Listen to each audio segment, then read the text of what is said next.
أعوذ بالله من الشيطان الرجيم. بسم الله الرحمن الرحيم. والليل إذا يغشى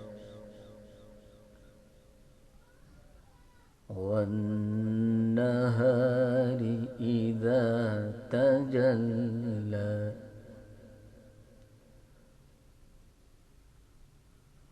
وما خلق الذكر والأنثى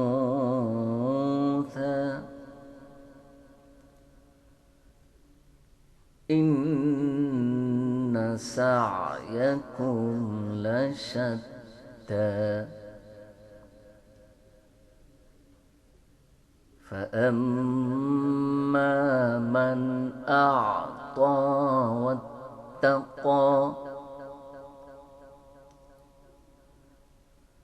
وصدق بالحسنى فسنيسره لليسرى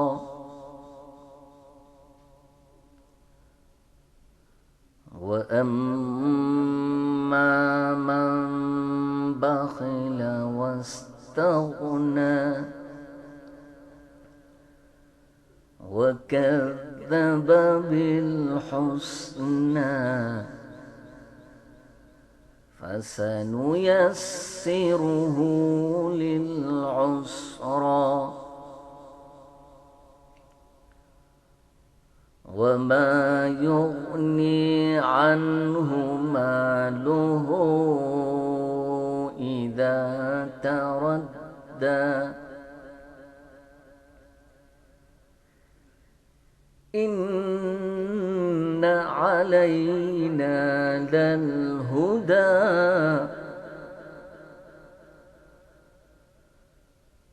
وإن لنا للآخرة والأولى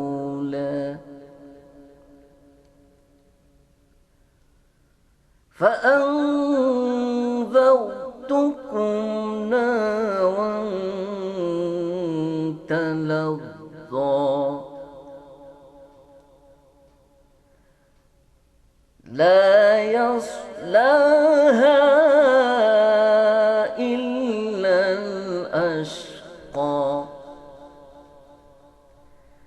الذي كذب وتولى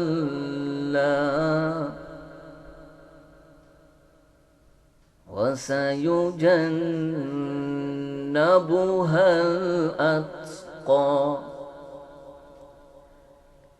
الذي يؤتي ماله يتزكى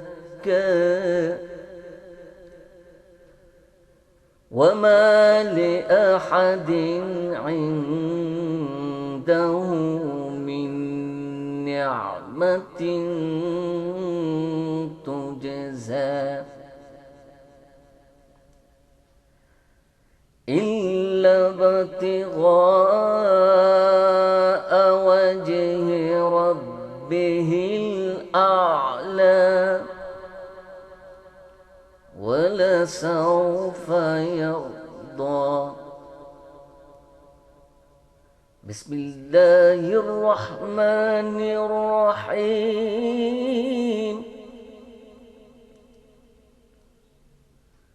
والضحى والليل إذا سجى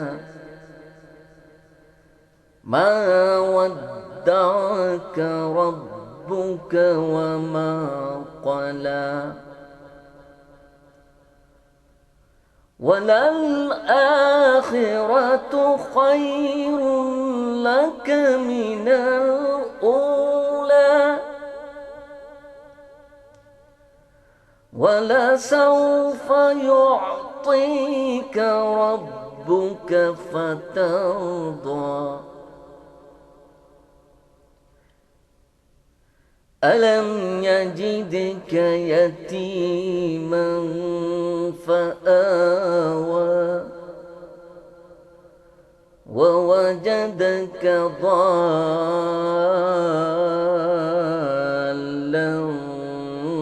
فهدى ووجدك عائلا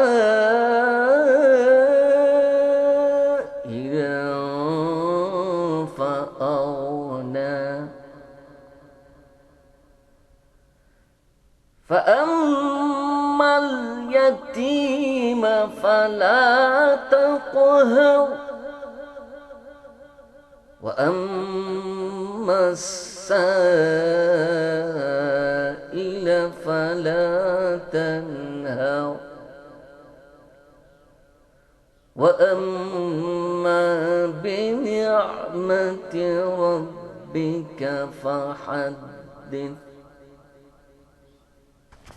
নুরুল ইসলাম ওলিপুরি দামাত বরকাতুহুম আমাদের সকলকে আল্লাহ রাব্বুল আলামিন তার তাফসীর থেকে ফায়দামন্দ হওয়ার তৌফিক দান করুন। হযরতকে এখন তার মূল্যবান তাফসীর পেশ করার জন্য বিনীত অনুরোধ করছি। এর পূর্বে আমি আবেদন জানাবো যে সমস্ত ভাইরা বসে আছেন আপনারা একটু সামনে এগিয়ে বসবেন, যাতে পিছনে যে সমস্ত ভাইরা আসছেন তাদের বসার একটু সুযোগ হয়ে যায়। আল্লাহ আপনাদের জাযায়ে খায়র দান করবেন। প্লিজ আমরা একটু সামনে এগিয়ে বসি প্লিজ। কাম করে যান প্লিজ।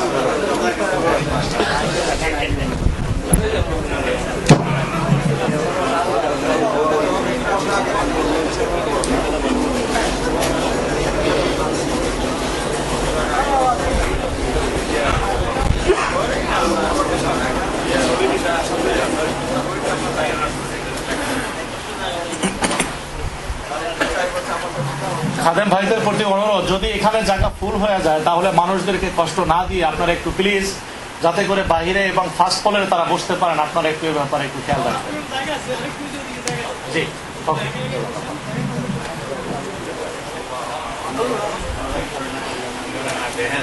আলহামদুলিল্লাহ নাহমাদুহু ওয়া নাস্তাঈনুহু ওয়া নাস্তাগফিরুহু ওয়া নু'মিনু বিহি ওয়া নাতাওয়াক্কালু আলাইহি ونعوذ بالله من شرور أنفسنا ومن سيئات أعمالنا من يهده الله فلا مضل له ومن يضلله فلا هادي له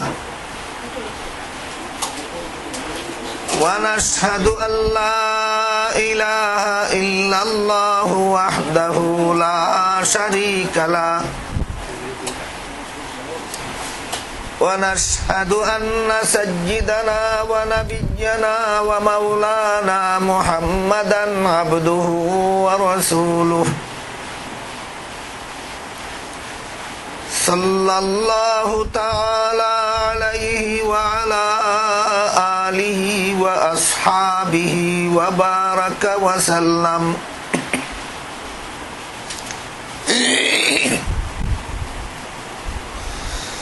أما بعد فأعوذ بالله من الشيطان الرجيم. بسم الله الرحمن الرحيم.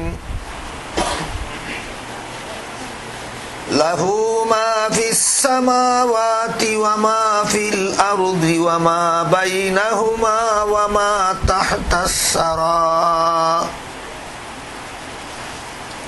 بارك الله لنا ولكم في القرآن العظيم ونفعنا وإياكم بالآيات والذكر الحكيم. হযরত উলামায়ে কেরাম, মুহতারাম হাজিরিন, পবিত্র কালাম থেকে সূরা তাহা এর ৭ নম্বর আয়াত তিলাওয়াত করা হবে। এই আয়াতে আল্লাহ বলেন,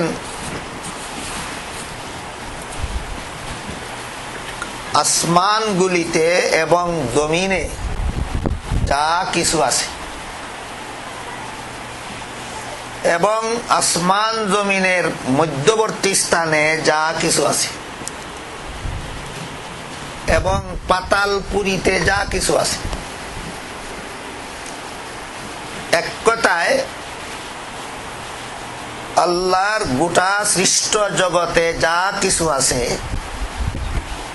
সব কিছুর মালিক আল্লাহ।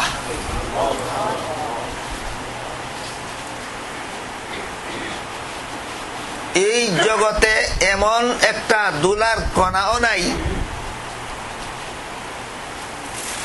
এমন কোনো বস্তু নাই, এমন কোনো জন্তু নাই যার মালিক আল্লাহ নন। আল্লাহ গোটা সৃষ্ট জগতের সবকিছুর মালিক। কিন্তু আমরা মালিককে না চিনার কারণে, মালিক না বুঝার কারণে অনেক সময় নিজেদেরকে নিজেরা মালিক মনে করি। আসলে জগতে একমাত্র আল্লাহ হইলেন মালিক, আর বাকি সবগুলি আল্লাহর গোলাম। আল্লাহ মালিক আর সবকিছু আল্লাহর গোলাম। আমরা অনেক সময় নিজেদেরকে গোলাম মনে করতে পারি না, নিজেদেরকে মালিক মনে করি। এই ভুলের কারণে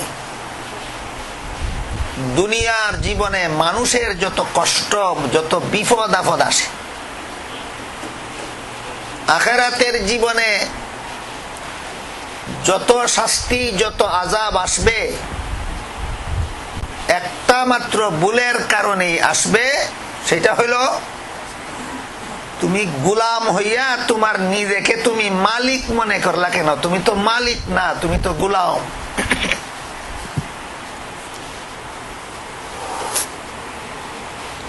আমরা কোথায় নিজেকে গোলাম মনে না করে নিজেকে নিজে মালিক মনে করি, এটা বোঝার জন্য প্রথমে বোঝা দরকার মালিক কাকে বলে। মালিক এমন ব্যক্তিকে বলে যে ব্যক্তি যার মালিক হইল তাকে সে যেভাবে ইচ্ছা সেইভাবে ব্যবহার করার অধিকার রাখে। এখানে আর কারো কোনো আপত্তি করার অধিকার নাই যে এই জিনিসটা তুমি এইভাবে ব্যবহার করলে গেল। যেমন ধরেন, আমরা মনে করি আমার গায়ের জামার মালিক আমি, আসলে মালিক না। একটু সময়ের জন্য ধরেন আমি মনে করি আমার গায়ের জামার মালিক আমি।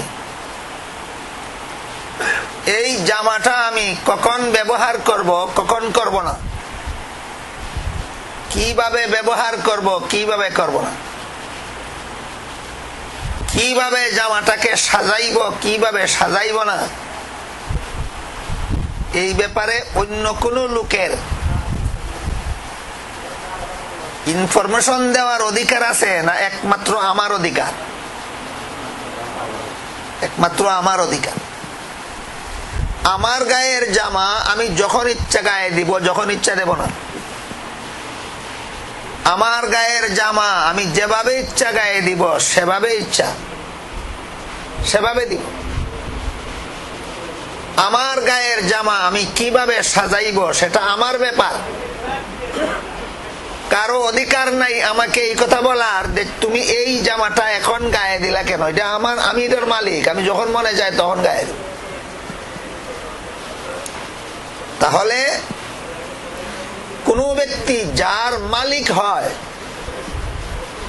ওইটাকে ব্যবহার করার বেলায় তার 16 আনা অধিকার থাকে। যে কোনো কাজে ব্যবহার করুক, যে কোনো ভাবে ব্যবহার করুক, অন্য কারো তাতে আপত্তি করার কোনো অধিকার থাকে না। এর নাম হইল মালিক।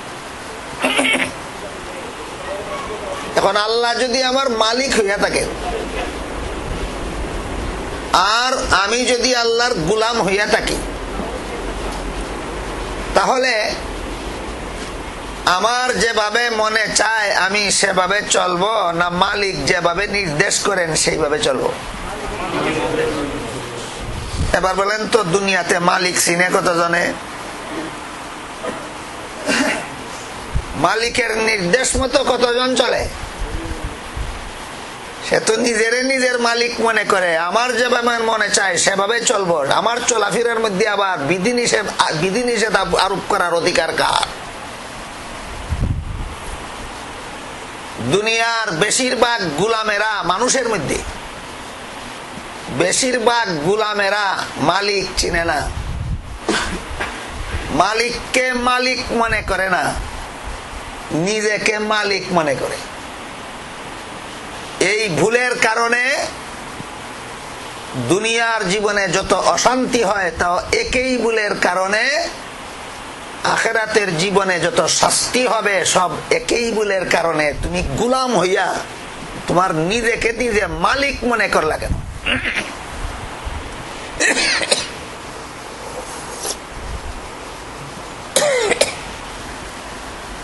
আমরা যে মনে করি আমার গায়ের জামার মালিক আমি, আমার ঘরের মালিক আমি, আমার বাড়ির মালিক আমি, আমার সম্পদের মালিক আমি, এটা আসল মালিক না, মালিকের একটা নমুনা মাত্র। আমার সম্পদ যদি আমি ধ্বংস করে দেই, আমার বাড়িঘর যদি আমি পুড়ে ফেলি, আমার গায়ের জামা যদি আমি কেটে টুকরা টুকরা করে ফেলি, দুনিয়ার কোন মানুষের বাধা দেওয়ার অধিকার না থাকলেও কিয়ামতের দিন আল্লাহ পাক রব্বুল আলামিনের কাছে জবাব দিতে হবে কিনা? তাহলে আমার ইচ্ছা মতো ব্যবহার করার অধিকার রইল কোথায়? সুতরাং মানুষ কোন সম্পত্তিরও মালিক হতে পারে না, মানুষ বাড়িঘরেরও মালিক হতে পারে না, মানুষ নিজের গায়ের জামারও মালিক হতে পারে। আল্লাহ বলেন, লাহু মা ফিস সামাওয়াতি ওয়া মা ফিল আরদ ওয়া মা বাইনাহুমা। আসমান জমিনের মধ্যখানে যা কিছু আছে, বলেন তো আমাদের সম্পত্তি, আমাদের বাড়িঘর, আমাদের ধন সম্পদ, আমাদের জামা কাপড় আসমান জমিনের বাইরে আছে না আসমান জমিনের ভিতরে আছে? আল্লাহ বলেন, আসমান জমিনের ভিতরে যা কিছু আছে সবগুলির মালিক আমি আল্লাহ।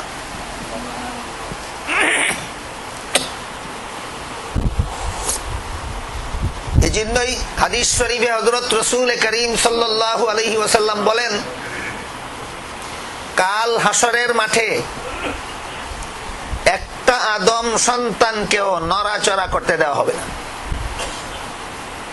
ঠাই জায়গায় দাঁড়ায় থাকতে হবে, এক জায়গায়।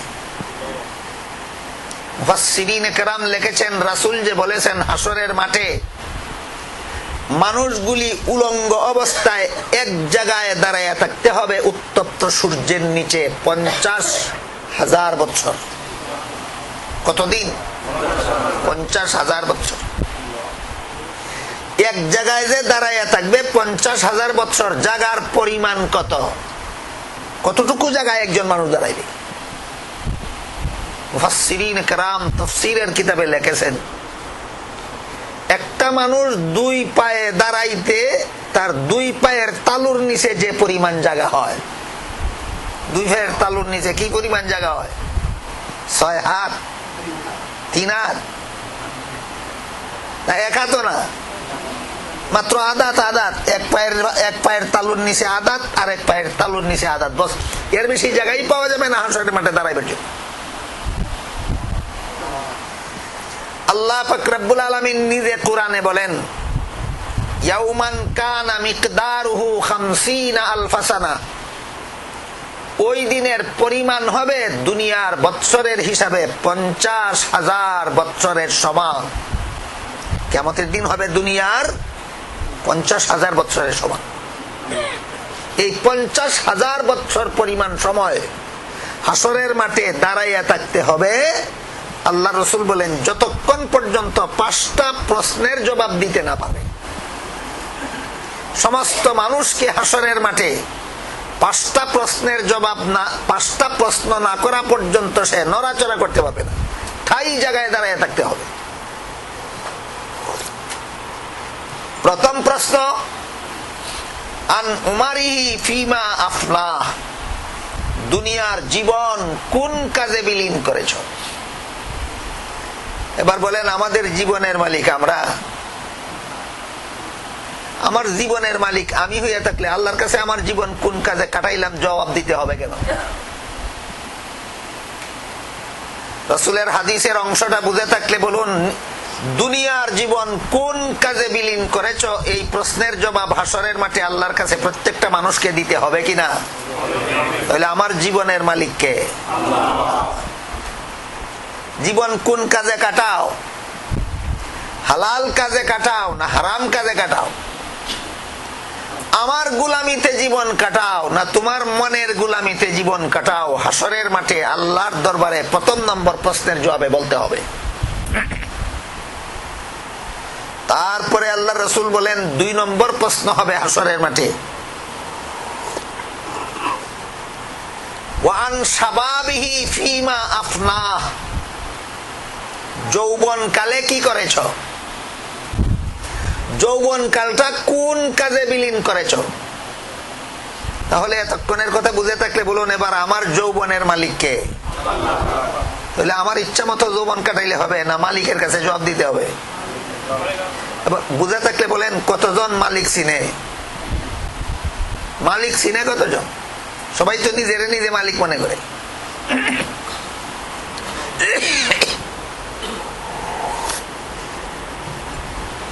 3 নম্বর প্রশ্ন হবে, দুনিয়ার জীবনে যত মাল কামাই করেছ, হালাল মাল কামাই করছো না হারাম কামাই করছো?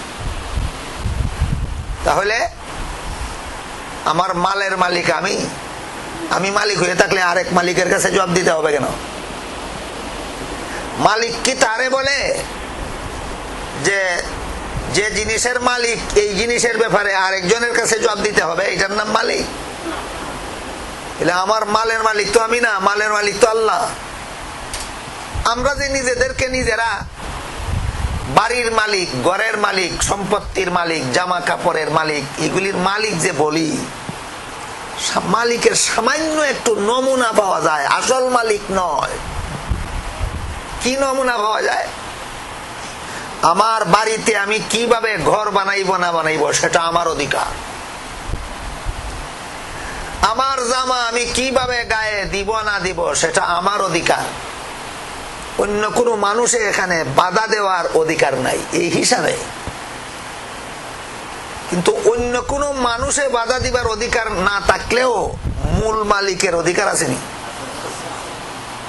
মূল মালিকে কি বলে? মূল মালিকে বলে, তোমার গায়ের জামা আমার বিধান মতেই ব্যবহার করতে হবে, আমার নবীর তরিকা মতেই ব্যবহার করতে হবে। মালিকের বিধান হইল, যদি তুমি পুরুষ হইয়া থাকো তাহলে নাভির থেকে হাঁটু পর্যন্ত ঢাকে এমন জামা তোমার পরতেই হবে, ফরজ। মালিকের নির্দেশ, আমার ইচ্ছা মতো জামা পরবো না মালিকের হুকুম মতো? আমি পুরুষ হয়ে থাকলে মালিকে কি হুকুম করে? হাফ প্যান্ট ফিন্দাস রাস্তায় ঘোরাফেরা করো না হাঁটু পর্যন্ত ঢাকতেই হবে? হাঁটু পর্যন্ত ঢাকতেই হবে। আমি যদি বলি প্যান্টটা এটা আমার, আমি কি হাঁটুর নিচ পর্যন্ত পরবো না রান পর্যন্ত পরবো সেটা আমার অধিকার। তাইলে তুমি তো গুলাম স্বীকার করতেছ না, তুমি তো মনিব স্বীকার করতেছ, তোমার মালিক চিনো নাই তুমি এখন।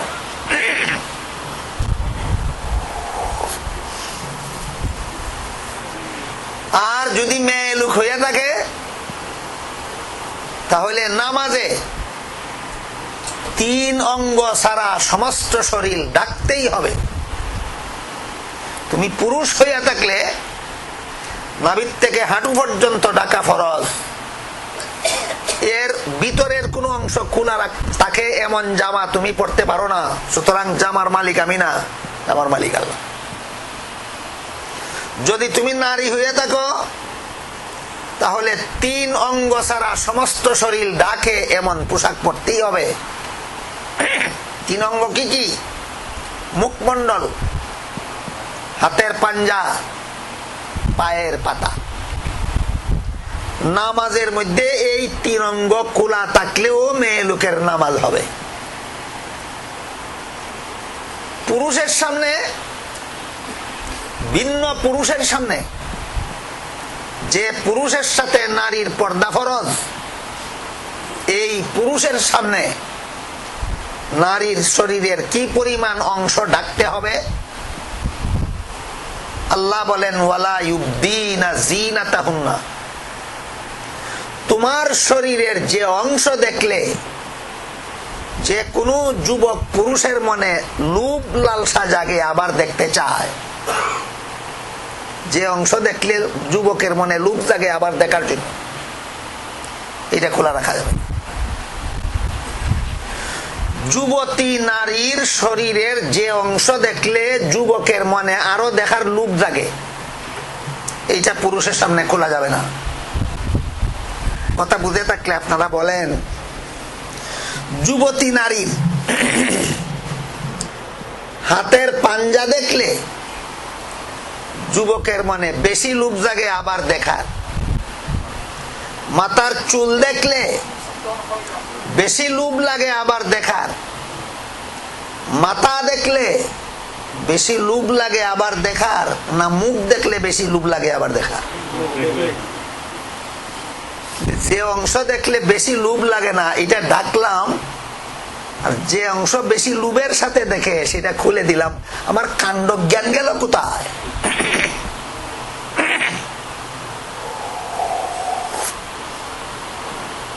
তাহলে মুখ খোলা জায়েজ আছে মেয়ে লোকের নামাজে, পুরুষের সামনে না নামাজে? নামাজে মেয়ে লোকের 3 অঙ্গ খোলা জায়েজ আছে নামাজে, মুখমণ্ডল, হাতের পাঞ্জা, পায়ের পাতা। তাফসীরের কিতাবে একটা উদাহরণ দিয়েছেন বড় চমৎকার। দেখছেন, তুমি একটা মেয়েকে বিয়া করার জন্য প্রস্তাব দিলা, হাদিস শরীফে আল্লাহ রাসূল বলেন যে মেয়েকে বিয়ার জন্য প্রস্তাব দিছো, সুযোগ থাকলে বিয়ার আগে সেই মেয়েটাকে তোমার চয়েস হয় কিনা দেখে নাও। আগের থেকে চয়েস করে বিয়া করলে পরের জীবনটা বেশি আনন্দের হবে, আর আগের থেকে চয়েস না দেখে বিয়া করলে দেখার পরে যদি চয়েস না হয় তো পরের জীবনটা দুঃখের হবে।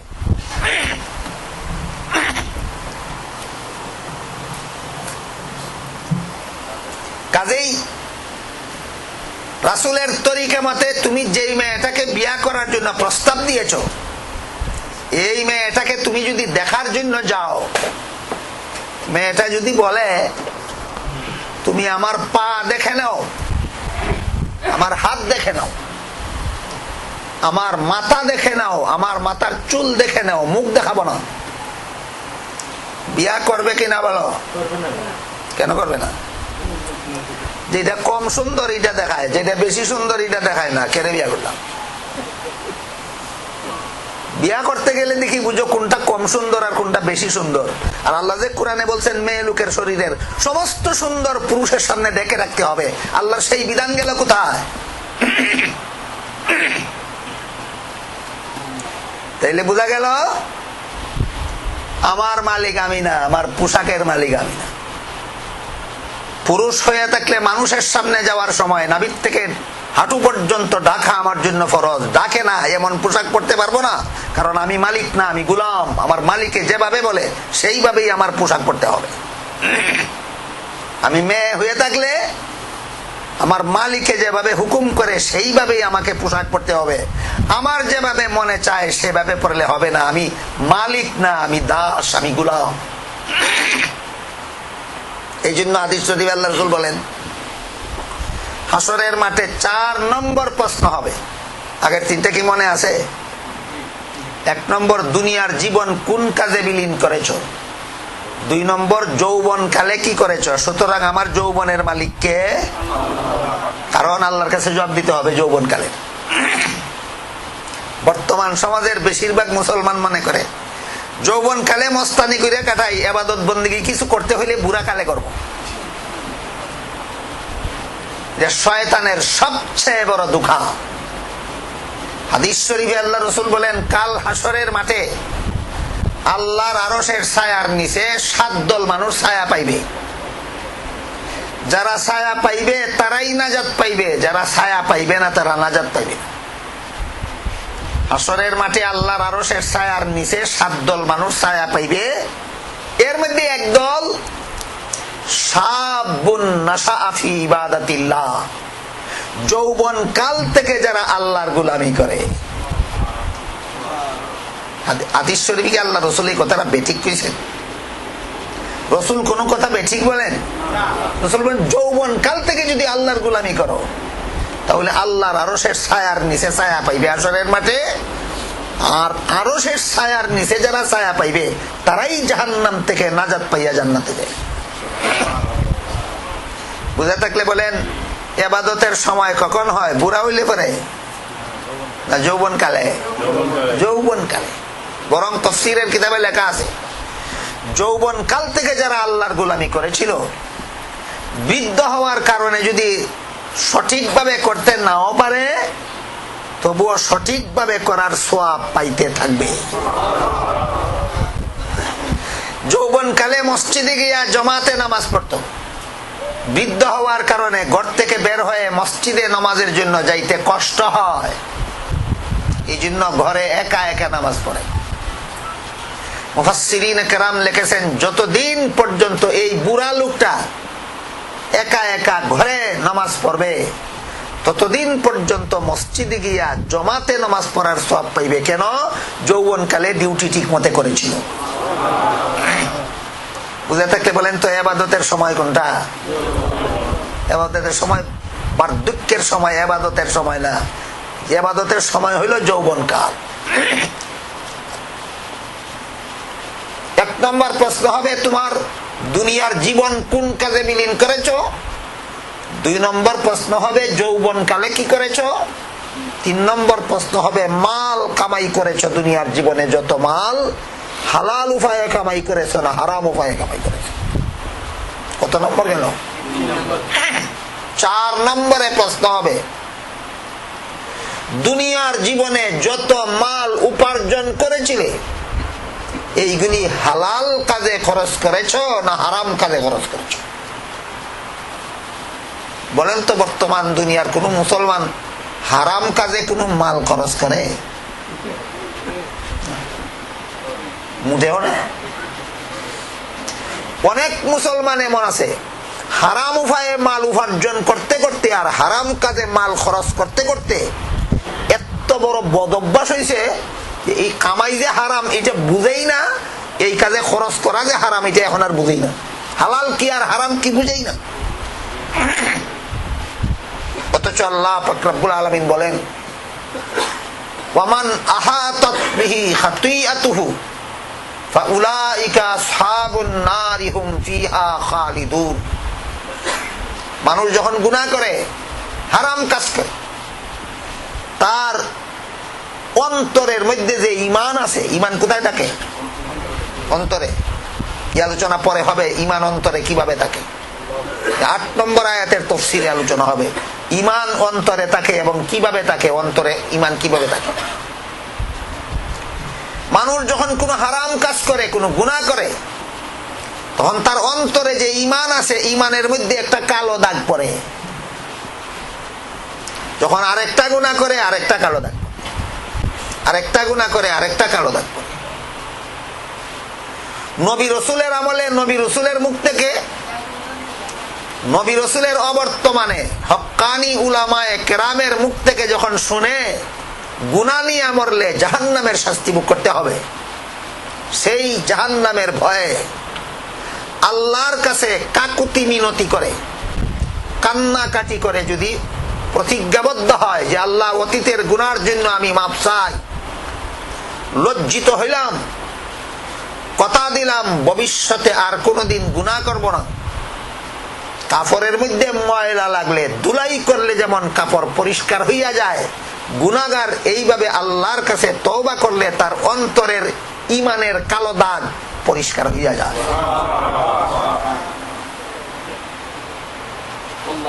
অন্তরের ইমানটা হইল একটা সাদা কাপড়ের মতো, একটা গুনাহ করলেই একটা কালো দাগ পরে, আর একটা গুনাহ করলে আরেকটা কালো দাগ পরে, আর একটা গুনাহ করলে আরেকটা কালো দাগ পরে। তওবা করে ফেললে দাগগুলি মুছে যায়, ইমান আবার পরিষ্কার হইয়া যায়। কিন্তু যারা জীবনভর গুনাহ করতে থাকে তওবা করার কোনো দরকারই মনে করে না। দাগ পড়তে পড়তে পড়তে পড়তে যখন তার মধ্যে আর সাদা বলতে কোন রঙই থাকে না, 16 আনাটা কালো হয়ে যায়, আল্লাহ পাক রব্বুল আলামিন বলেন তখন সে চিরকালের জন্য জাহান্নামী হয়ে যায়। কথা বুঝলে আমরা টের পাবো আমাদের অন্তরের, কার অন্তরের ইমান কি পরিমাণ সাদা আর কি পরিমাণ কালো টের পাবো। যদি আমি মনে করি যে আমি প্রতিদিন অগণিত গুনাহ করি, কোনোদিন তওবা করি না, এলে বুঝতে হবে আমার অন্তরের ইমানটা পরিষ্কার না ময়লা। কি পরিমাণ ময়লা? যদি যতক্ষণ পর্যন্ত আমি মনে করব যে আমি গুনাহ করতেছি, মালিকের দরবারে অপরাধ করতেছি, আমি প্রত্যেক দিন সুদের কারবার করতেছি, মালিকের দরবারে অপরাধ করতেছি, প্রত্যেক দিন ঘুষের কারবার করতেছি, মালিকের দরবারে অপরাধ করতেছি, প্রত্যেক দিন মিথ্যা কথা বলতেছি, মালিকের দরবারে অপরাধ করতেছি, এই মনোভাবটা যতদিন পর্যন্ত থাকবে ততদিন বুঝতে হবে অন্তরের ইমানের কিছু অংশ এখনো সাদা আছে, কিছু অংশ এখনো সাদা আছে। যেদিন বলবে হালাল হারাম বুঝি না, আমার মনে যা চায় তা আমি করতে চাই, সুদ খাইলে কেন হারাম হবে, ঘুষ খাইলে হারাম হবে মানি না, মদের ব্যবসা করলে হারাম হবে আমি বিশ্বাস করি না, এতদিন পর্যন্ত যতদিন গুনাহ করে নিজের অপরাধী মনে করছে ততদিন পর্যন্ত ইমান কিছু না কিছু অন্তরে ছিল। যেদিন গুনাহ করে তো করে, আবার গুনারে গুনাহ স্বীকার করে না, পরিষ্কার হয়ে গেল তোমার অন্তর থেকে ইমান চিরতরে বিদায় হয়ে গেছে। কথা বুঝতে পারেন আপনারা? যত গুনাহ করুক মুসলমান, যদি গুনার কারণে নিজেকে নিজে মালিকের দরবারে অপরাধী মনে করে, অনেক কালো দাগ পড়েছে তার ইমানের মধ্যে গুনার, কিন্তু ইমানের কিছু না কিছু এখনো বাকি আছে। যখন গুনাহকে আর গুনাহ মনে করবে না, তখন আল্লাহ বলেন ওয়ামান আহাতাত বিহি খাতিআতুহু ফাউলাইকা আসহাবুন নার হুম ফিহা খালিদুন। যার অন্তরকে গুনার কালো দাগে গ্রাস করে ফেলে আর সাদা রঙের লেশ মাত্র বাকি থাকে না, তখন এই লোকটা হালালকে হালাল মানে না, হারামকে হারাম মানে না, আল্লাহর বিধানকে আল্লাহর মানার মতো যোগ্য মনে করে না, নিজেকে আল্লাহর গোলাম মনে করে না, আল্লাহকে নিজের মালিক মনে করে না, তার অন্তরে ইমানের লেশ মাত্র থাকে না, সে চিরকালের জন্য জাহান্নামের শাস্তির যোগ্য হইয়া যায়। কাজেই আমার যৌবন কালের মালিক আমি নই, যৌবন সম্পর্কে হাসরের মাঠে জবাবদিহি করতে হবে। আমার উপার্জিত মালের মালিক আমি নই, মাল যে উপার্জন করলাম হালাল করলাম না হারাম করলাম আল্লাহর কাছে জবাব দিতে হবে। আবার উপার্জিত মাল কোন কাজে খরচ করলাম আল্লাহর কাছে জবাব দিতে হবে। এর নাম হইল মালিক। আমার জীবনের মালিক আমি না আল্লাহ, আমার যৌবনের মালিক আমি না আল্লাহ, আমার মালের মালিক আমি না আল্লাহ। আমরা যে মালিক মনে করি, মালিকের একটু নমুনা পাওয়া যায়। কি নমুনা?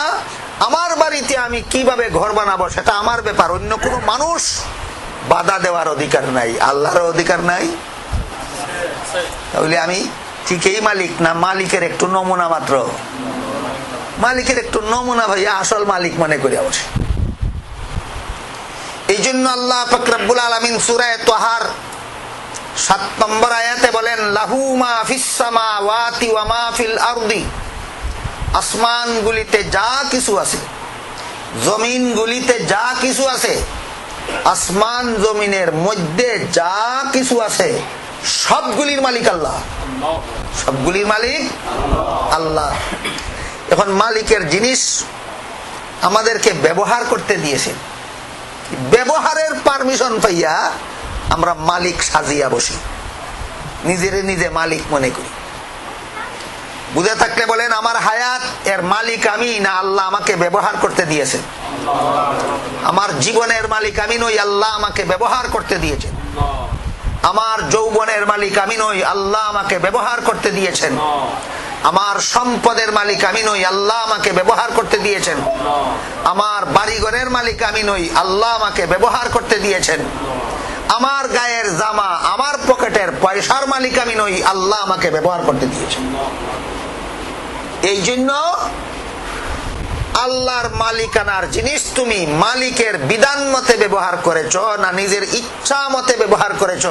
আল্লাহ রসুল বলেন, কাল হাসরের মাঠে 50,000 বৎসর পর্যন্ত ঠাই জায়গায় দাঁড়িয়ে থেকে জবাব দিতে হবে, মালিকের দেওয়া জিনিসগুলি তুমি মালিকের ইচ্ছা মতো ব্যবহার করেছ না তোমার ইচ্ছা মতো ব্যবহার করেছ। কথাগুলি বুঝে থাকলে একটু দয়া করে বলেন, আমরা সবাই কি মালিকের দেওয়া আমানতগুলি মালিকের বিধান মতোই ব্যবহার করি না অনেকে নিজের ইচ্ছা মতো ব্যবহার করি? যারা যারা মালিকের দেওয়া আমানত নিজের ইচ্ছা মতো ব্যবহার করি, এরা কতটুকু মালিককে ভ্যালু দিলাম? আমার কাছে আমার মালিকের ভ্যালু কত? আমার জীবন আমি যেভাবে ইচ্ছা কাটাই, আমার যৌবনকে আমি যেভাবে ইচ্ছা উপভোগ করি, আমার মাল আমি যেভাবে মনে চায় কামাই করি, আমার মাল আমি যে কোনো কাজে খরচ করি, কাজেই আমার কাছে আমার মালিকের কোনো ভ্যালু নাই, আমার কাছে আমার মালিকের কোনো দাম নাই। আমি আমার চাল চলনের দ্বারা আমি কথা বুঝাতে চাই আমার মালিক কেউ নাই, আমি ওই অনেক কিছুর মালিক। মালিক না চিনার কারণে মানুষ যে সমস্ত অপরাধ করে, এই সমস্ত অপরাধের শাস্তি দুনিয়াতেও ভোগ করে, আখিরাতেও ভোগ করে। 5 নম্বর প্রশ্ন হবে হাসরের মাঠে, আল্লাহর হুকুম, আল্লাহর রসুলের তরিকা যে পরিমাণ জানতে পেরেছ, তার মধ্যে কি পরিমাণ আমল করেছ? জানলে না যান, আমল করলে না যান? আমল করলে না যান। বর্তমান সমাজে অনেক মুসলমান আছে যাদের জানার কোনো অভাব নাই, অভাব শুধু মানার। জানার অভাব আছে এমন মুসলমান খুব কমই আছে। 5 বেলার নামাজ পড়া ফরজ, না পড়লে জাহান্নামে যাবে, কোন মুসলমানে জানে না? সবাই জানে। পরে কতজন? সুদের কারবার হারাম, করলে জাহান্নামে যাইতে হবে, জানে না কে? সবে জানে, কিন্তু মানে কে? ঘুষের কারবার হারাম, মদের কারবার হারাম, গাঞ্জার কারবার হারাম, জানে না কে? সবাই জানে। বুঝে থাকলে বলুন, জানার অভাব না মানার অভাব? মানার অভাব। হাসরের মাঠে 5 নম্বর সর্বশেষ প্রশ্ন হবে, জানার ব্যাপার নয়, মানার ব্যাপার। জানছো অনেক কিছু, মানছো কি পরিমাণ সেটার হিসাব দাও।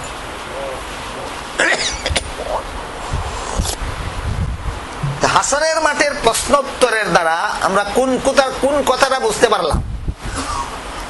আমার এই জীবনের কোন কিছুর মালিক আমি না সবকিছুর মালিক আল্লাহ? আল্লাহ সবকিছুর মালিক।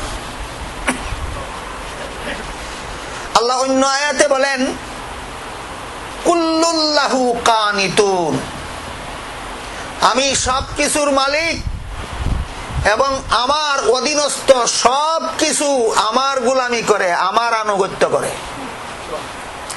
আসমানে আমার গোলামি করে, বিন্দু মাত্র ব্যতিক্রম করে না। জমিনে আমার গোলামি করে, বিন্দু মাত্র ব্যতিক্রম করে না। গ্রহ নক্ষত্র আমার গোলামি করে, চন্দ্র সূর্য আমার গোলামি করে। এমনকি প্রতিটি গাছ আমার গোলামি করে, প্রতিটি গাছের পাতা আমার গোলামি করে, প্রতিটি দুলার কণা আমার গোলামি করে, বিন্দু মাত্র ব্যতিক্রম করে না। ব্যতিক্রম করে 2 দল। আসমান জমিন এবং আসমান জমিনের ভিতরে আল্লাহর সৃষ্টি একটা দুইটা না অগণিত? এই অগণিত সৃষ্টির সবগুলি মালিক চিনে, প্রত্যেকটা দুলার কণায় মালিক চিনে। এ কারণে দুলার কণাও কোনোদিন মালিকের নাফরমানি করে না। আকাশের সূর্য এ মালিক চিনে, এই জন্য সূর্য কোনোদিন মালিকের অবাধ্য চলে না। চন্দ্র মালিক চিনে, এই জন্য চন্দ্র কোনোদিন মালিকের অবাধ্য চলে না। প্রতিটি গাছে মালিক চিনে, এই জন্য কোনো গাছ কোনোদিন মালিকের অবাধ্য চলে না। প্রতিটি হাইওয়ান জানোয়ার পর্যন্ত মালিক চিনে, এই জন্য হাইওয়ান জানোয়ারও কোনোদিন মালিকের অবাধ্য চলে না। প্রত্যেক ফিরিস্তা মালিক চিনে, এই জন্য ফিরিস্তা কোনোদিন মালিকের অবাধ্য চলে না। কিন্তু দুইটা জাতি মালিক চিনে না, না চিনিয়া মালিকের অবাধ্য চলে। কটা জাতি? একটা জাতির নাম মানুষ আর একটা জাতির নাম জিন। মানব দানব দুই জাতি।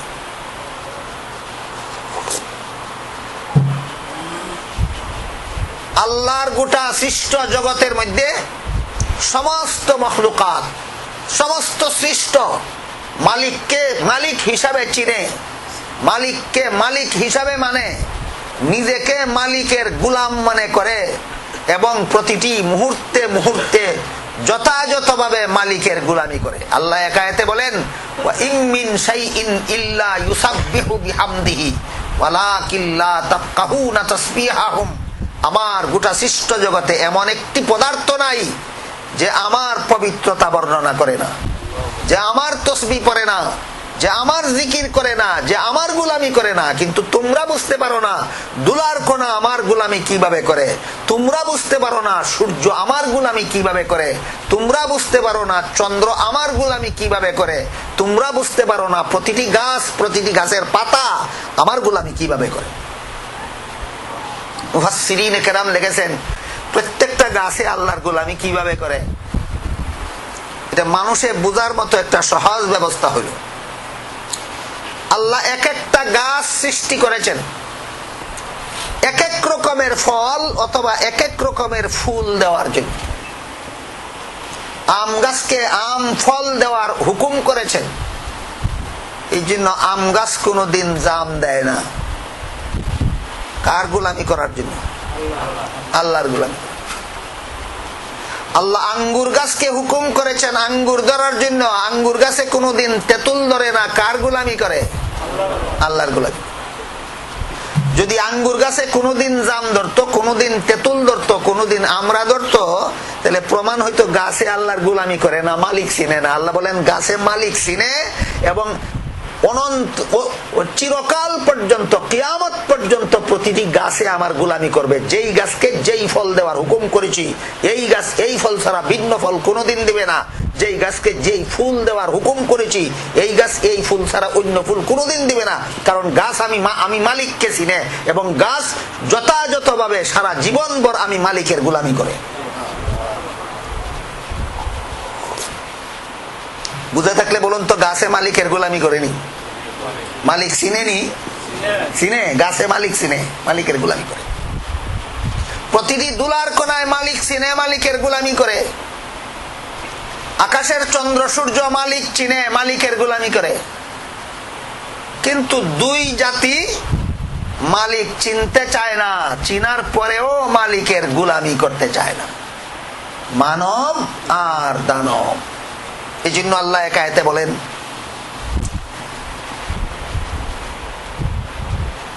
ওয়ালাকাদ যারানা লিজাহান্নামা কাসীরাম মিনাল জিন্নি ওয়াল ইনস লাহুম কুলুবুল লা ইয়াফকাহুনা বিহা ওয়া লাহুম আ'য়ুনুল লা ইউবসিরুনা বিহা ওয়া লাহুম আযানুল লা ইয়াসমাউনা বিহা উলাইকা কাল আনআমি বাল হুম আযাল্লু উলাইকা হুমুল গাফিলুন। আল্লাহ বলেন অধিকাংশ মানব এবং দানব, কটা জাতি? অধিকাংশ মানব এবং দানবের জন্য আমি জাহান্নাম তৈরি করেছি, ধুলার কণার জন্য নয়।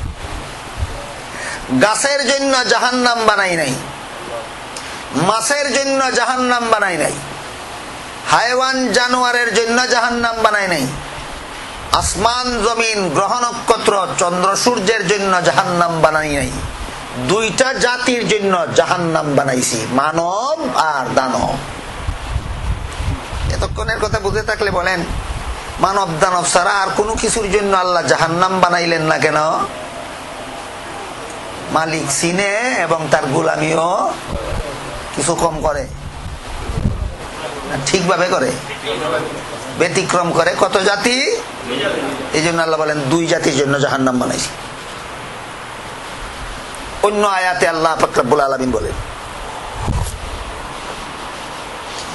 ইন্না রাদনাল আমানাতা আলাস সামাওয়াতি ওয়াল আরদি ওয়াল জিবালি ফাআবাইনা আন ইয়াহমিলনাহা ওয়া আশফাকনা মিনহা فأبين أن يحملنها وأشفقن منها وحملها الإنسان إنه كان ظلوما جهولا।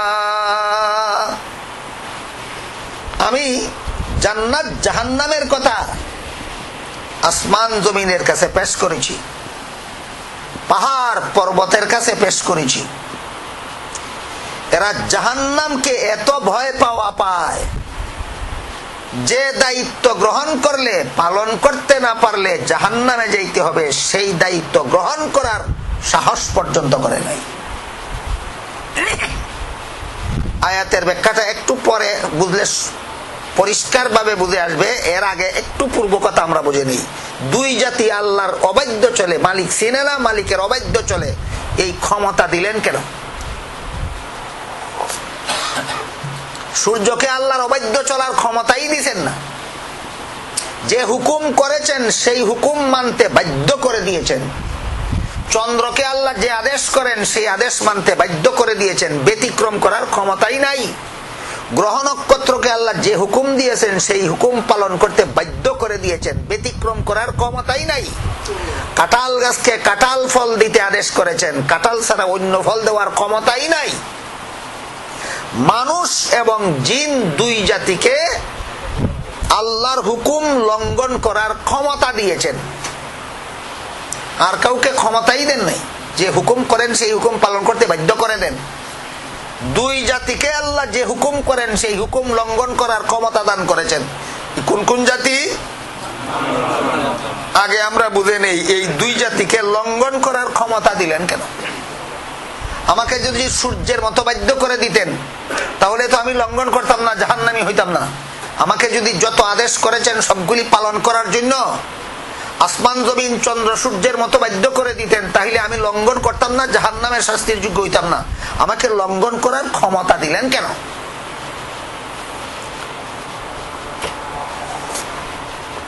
আল্লাহ বলেন লঙ্ঘন করার ক্ষমতা দিছি তোমাকে একতরফা ভাবে নয়, তোমার সাথে আলাপ আলোচনা করে, বুঝাফরা করে, কথাবার্তার মাধ্যমে, কন্টাক্টের মাধ্যমে, চুক্তির মাধ্যমে তোমাকে লঙ্ঘন করার ক্ষমতা দিয়েছি। সেই চুক্তিটা কি? এই চুক্তির বিবরণ দিয়ে আল্লাহ বলেন, আমি আসমানগুলিকে বলেছিলাম, হে আসমানগুলি, হালাল হারামের বিধান পালন করার মতো একটা দায়িত্ব তোমাদেরকে দিতে চাই। যদি দায়িত্ব গ্রহণ করো আর পালন করো তাইলে তোমাদেরকে জান্নাতের সুখ শান্তি ভোগ করতে দেব, আর দায়িত্ব গ্রহণ করার পরে যদি লঙ্ঘন করো তাহলে তোমাদেরকে জাহান্নামের শাস্তি ভোগ করতে হবে।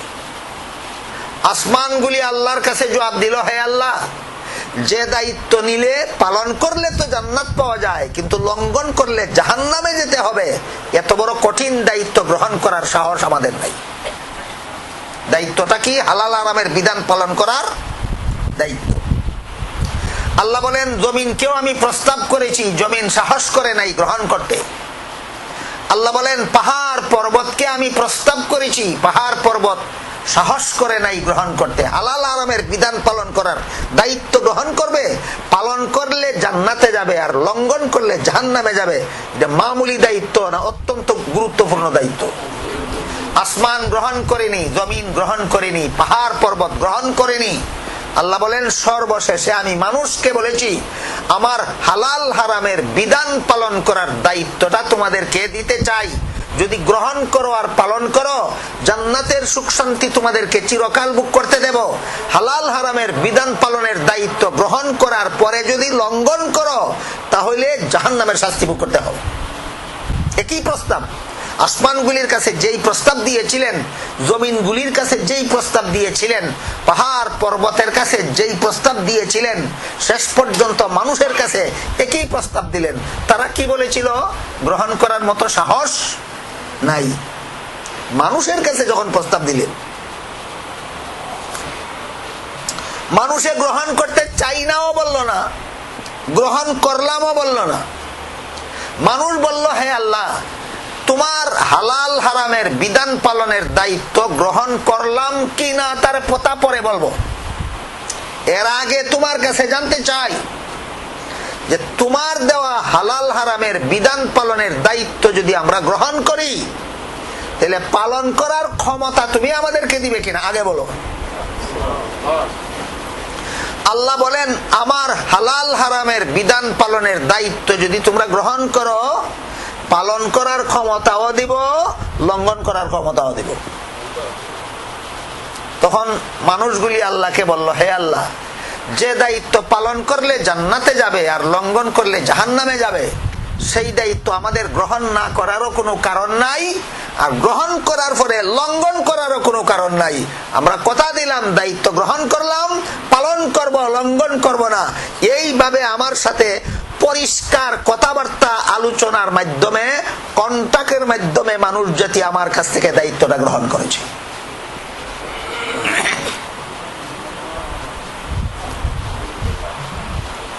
বলতে পারেন, আমার তো মনে নাই এই কন্টাক্ট আল্লাহর সাথে কোনদিন করছিল, এইটা বলতে পারে।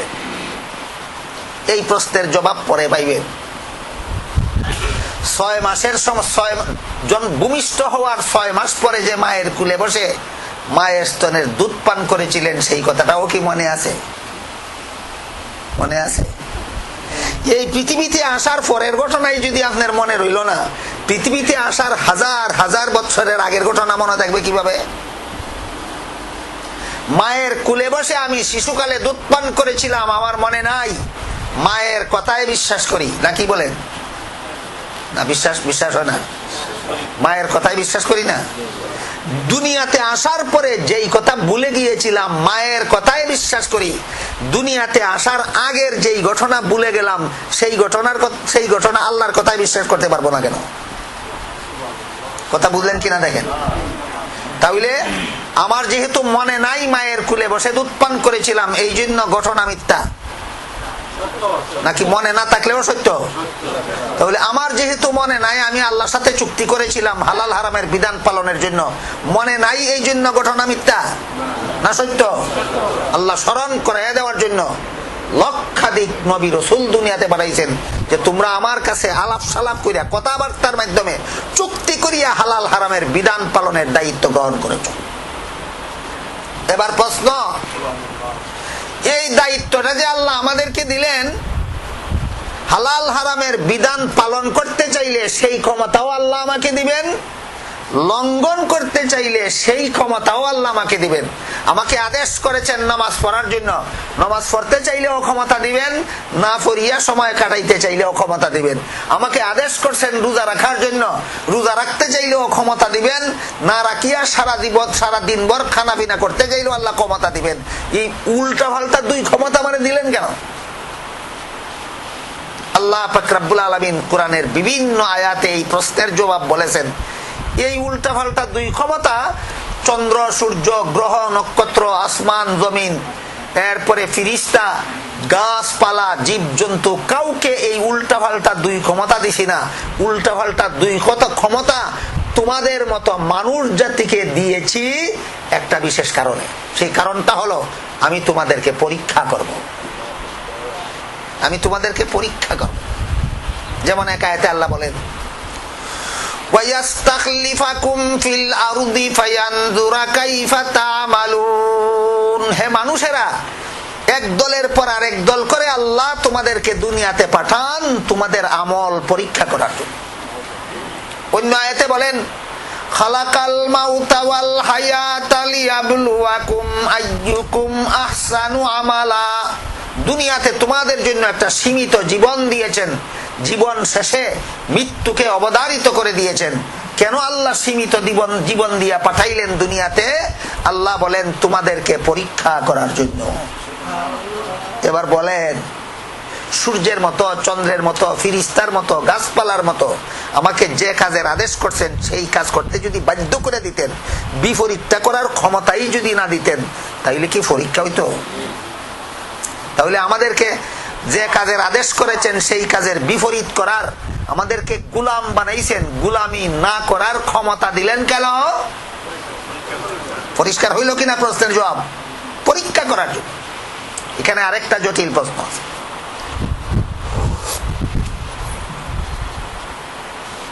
শিক্ষক ছাত্রদের লেখাপড়া করাবার পরে পরীক্ষা করে লেখাপড়া শিখলো কিনা, এই তো পরীক্ষা। সঠিকভাবে ছাত্র লেখাপড়া শিখলো কিনা এটা উস্তাদের শতকরা 100% জানা নাই। এই জন্য পরীক্ষার মাধ্যমে জানতে চায় যে তুমি আমার পড়াগুলি শিখছো কিনা। দুনিয়াতে আসলে পরে কোন মানুষ আল্লাহর হুকুম পালন করবে আর কোন মানুষ লঙ্ঘন করবে, মানুষকে দুনিয়াতে পাঠাবার আগে কি আল্লাহর জানা ছিল না? শতকরা 99% 100%। তাহলে যিনি আমার ফলাফল আগেই জানেন, তিনি আবার আমাকে পরীক্ষা করবেন কি? পরীক্ষা তো ওই লোকে করে যে পরীক্ষার্থীর ফলাফল আগে জানে না, পরীক্ষার মাধ্যমে ফলাফল জানতে চায়। আল্লাহ তো আমাদের ফলাফল আগেই জানেন, আল্লাহ আমাদেরকে পরীক্ষা করবেন কেন? প্রশ্নের জবাব,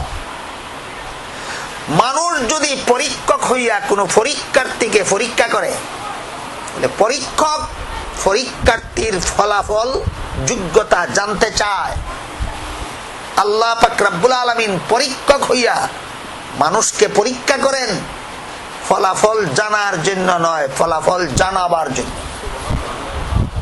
এই মানুষের পরীক্ষা আর আল্লাহর পরীক্ষা এই হইল বেশ। মানুষ পরীক্ষা করে পরীক্ষার্থীর যোগ্যতা জানতে চায়, আর আল্লাহ মানুষকে পরীক্ষা করেন তোমার যোগ্যতা তোমাকে জানাইতে চাই, তোমার আমলের দ্বারা তুমি বুঝে নাও তুমি জান্নাতের যোগ্য না জাহান্নামের যোগ্য।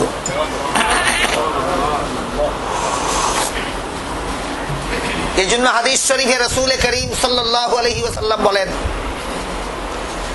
তামুতুনা কামা তাহইয়াউনা ওয়া তুহশারুনা কামা তামুতুন। দুনিয়াতে আমল যদি তোমার ভালো হয়, মরণকালে মরণ তোমার ভালো হবে, পরকালে হাসর তোমার ভালো হবে। দুনিয়ার আমল যদি তোমার খারাপ হয় আর তওবা না করো, মরণকালে মরণ খারাপ হবে, পরকালে হাসর খারাপ হবে। কাজেই আল্লাহ পাক রব্বুল আলামিন আমাদের নিজেদের আমলের দ্বারা যেন আমরা জেনে নিতে পারি আমরা কে জান্নাতের যোগ্য আর কে জাহান্নামের যোগ্য, এই জন্য আমাদেরকে আল্লাহর গোলামি করার এবং না করার উল্টা পাল্টা দুইটা ক্ষমতা দিয়া দুনিয়াতে পাঠান। এখানে আমার পরীক্ষা হবে আমি জান্নাতের যোগ্য না জাহান্নামের যোগ্য, আমার আমলের দ্বারা আমি নিজে নিজেই যেন জেনে নিতে পারি। এই সুযোগটা দেওয়ার জন্য এই পরীক্ষা যেহেতু চন্দ্র সূর্যের নাই, এই জন্য চন্দ্র সূর্যের আল্লাহর বিধান লঙ্ঘন করার কোনো ক্ষমতাই নাই। এই পরীক্ষা যেহেতু আসমানের জীবনে নাই, এই জন্য আসমানের আল্লাহর বিধান লঙ্ঘন করার কোনো ক্ষমতাই নাই। এই পরীক্ষা যেহেতু কোনো গাছের নাই, এই জন্য গাছে আল্লাহর হুকুম লঙ্ঘন করার কোনো ক্ষমতাই নাই। এই পরীক্ষা যেহেতু কোনো জীব জানোয়ারের নাই, এই জন্য জীব জানোয়ারে আল্লাহর হুকুম লঙ্ঘন করার কোনো ক্ষমতাই নাই। এই পরীক্ষা কোনো ফিরিস্তার জীবনে নাই, এই জন্য ফিরিস্তা আল্লাহর হুকুম লঙ্ঘন করার কোনো ক্ষমতাই নাই। এই পরীক্ষা সাগরের জীবনে নাই, এই জন্য সাগর আল্লাহর হুকুম লঙ্ঘন করার কোনো ক্ষমতাই নাই। পরীক্ষাটা আছে মানুষের জীবনে, এই জন্য মানুষকে আল্লাহ আদেশ নিষেধ দিয়া বিধান দিয়া পালন করারও ক্ষমতা দান করেছেন, লঙ্ঘন করারও ক্ষমতা দান করেছেন। আসমান জমিনের সব কিছুর মালিক আল্লাহ, সবকিছু আল্লাহর গোলামি করে, কিন্তু মানুষে লঙ্ঘন করে। অন্য কিছু লঙ্ঘন করে না কেন, লঙ্ঘন করার ক্ষমতাই নাই। মানুষ লঙ্ঘন করে কেন, লঙ্ঘন করার ক্ষমতা দিয়েছেন আল্লাহ। এবার বলুন কেন দিলেন? পরীক্ষা করার। পরীক্ষাটা এমন ভাবে হবে হাসরের মাঠে হাতে নাতে পরীক্ষার ফল আল্লাহ দেখায় দিবেন। আল্লাহ পাক রব্বুল আলামিন এক আয়াতে বলেন, বালিল ইনসানু আলা নাফসিহি বাসীরাতুম ওয়ালাউ আলকা মাযীরা। হাসরের মাঠে পাপিষ্ঠরা নিজেদের পাপ অস্বীকার করতে থাকবে, বলবে আমি কোনো পাপ করিনি। কারণ মনে মনে জানে যে আমি তো পরীক্ষা ফেল করছি। এই জন্য হাসরের মাঠে দামা চাপা দেওয়ার চেষ্টা করবে, বলবে আমি কোনো পাপ করিনি। আল্লাহ বলেন বালিল ইনসানু আলা নাফসিহি বাসীরা, তার মনে মনে জানা থাকবে সে যে অবাধ্য কাজকর্ম করেছিল দুনিয়াতে, সে যে আমার গোলামি করে নাই, তার মনে থাকবে, কিন্তু অস্বীকার করবে হাসরের মাঠে। কেন? আমাকে ফাঁকি দেওয়ার জন্য। আল্লাহকেও ফাঁকি দেওয়া যায়? মুফাসসিরিন কেরাম লিখেছেন, হাসরের মাঠে আল্লাহ পাপিষ্ঠদেরকে যখন জিজ্ঞাসা করবেন, তোমরা দুনিয়াতে আমার অবাধ্য হইয়া জীবন যাপন করলা কেন, দুনিয়াতে পাপ করতে করতে জীবন কাটাইলা কেন, বলো। এরা বলবে আমরা কোনো পাপ করিনি। আল্লাহ আগের আয়াতে কি বলছেন? ভুলিয়া যাইবে এই জন্য অস্বীকার করবে, না স্মরণ থাকা সত্ত্বেও অস্বীকার করবে? স্মরণ থাকা সত্ত্বেও অস্বীকার করবে। আল্লাহরে ফাঁকি দিত। আল্লাহকে যে ফাঁকি দিতে পারবে না, এই জন্য আল্লাহ ব্যবস্থা নেবেন। কি ব্যবস্থা? যখন হাসরের মাঠে পাপিষ্ঠরা বলবে আমরা দুনিয়ার জীবনে কোনো পাপ করি নাই, মনে মনে জানে সব পাপ করছে, কিন্তু রেহাই পাওয়ার জন্য, আল্লাহকে ফাঁকি দেওয়ার জন্য যখন বলবে কোনো পাপ করি নাই, তখন আল্লাহ হাসরের মাঠে 3 ভাবে প্রমাণ করবেন পাপ করত। যখন অস্বীকার করবে কোনো পাপ করি নাই, তখন আল্লাহ হাসরের মাঠে কত ভাবে প্রমাণ করবেন? 3 ভাবে। এর মধ্যে একটা হইল, আল্লাহ বলেন ইয়াউমা ইযিন তুহাদ্দিসু আখবারাহা বিআন্না রাব্বাকা আওহা লাহা। জমিনকে আল্লাহ আদেশ করবেন, তোর কোন অংশে আমার এই পাপিষ্ঠ বান্দা কোন দিন কোন পাপ করছে বল, জমিন বলে দেবে। কথা বুঝে আসছে কিনা? জমিনের কোন অংশে আমরা কোনদিন কোন পাপ করি, যদি অপরাধ স্বীকার করি না, নিজেকে নিজে সংশোধন করি না, আর এই অবস্থায় মরে যায়, আর হাসরের মাঠে আল্লাহ জিজ্ঞাসা করেন পাপ কেন করেছিলে বল, যদি বলি করছি না, জমিন বলে দিবে আমার এই অংশে অমুক দিন ওই পাপ করছস, আমার ওই অংশে তমুক দিন ওই পাপ করছস, আমার সেই অংশে আরেক দিন ওই পাপ করছস। জমিনের সাক্ষীর দ্বারা হাসরের মাঠে প্রকাশ হয়ে যাবে তুমি পাপ করেছো। গেল একটা সিস্টেম। আরেকটা সিস্টেম,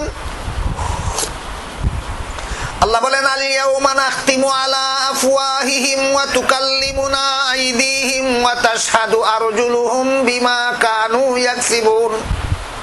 যখন বলবে আমি কোনো পাপ করি নাই, তার মুখের মধ্যে আমি আল্লাহ মোহর মেরে দেব, বাক শক্তি বন্ধ করে দেব, কথা বলার ক্ষমতা থাকবে না। হাতকে জিজ্ঞেস করব তোর দ্বারা কোন পাপ করাইছিল বল, হাতের পাপের কথা বলে দেবে। পাকে জিজ্ঞেস করব তোর দ্বারা কোন পাপ করাইছিল বল, পায়ের পাপের কথা বলে দেবে। চক্ষুকে জিজ্ঞেস করব তোর দ্বারা কোন পাপ করাইছিল বল, চোখের পাপের কথা বলে দেবে। কানকে জিজ্ঞেস করব তোর দ্বারা কোন পাপ করাইছিল বল, কানের পাপের কথা বলে দেবে। এক কথায় তার শরীরের অঙ্গ প্রত্যঙ্গ সাক্ষী হবে তার পাপের বিরুদ্ধে। কত নম্বর পদ্ধতি গেল? 2 নম্বর। হাদিস শরীফে আল্লাহ রাসূল বলেন তখন আবার তার বাক শক্তি ফিরিয়ে দেওয়া হবে, আবার তার মুখে কথা বলার ক্ষমতা দেওয়া হবে। আবার মুখে কথা বলার ক্ষমতা ফিরত হইয়া হাতরে জিজ্ঞাসা করবো, ওরে হাত, আমি জাহান্নামে গেলে তো তুই আমার সাথে যাইবি। আমি যদি ফাঁকিবাজি খুঁজে জাহান্নাম থেকে রক্ষা পাইতে পারি, তো তুইও রক্ষা পাইবি।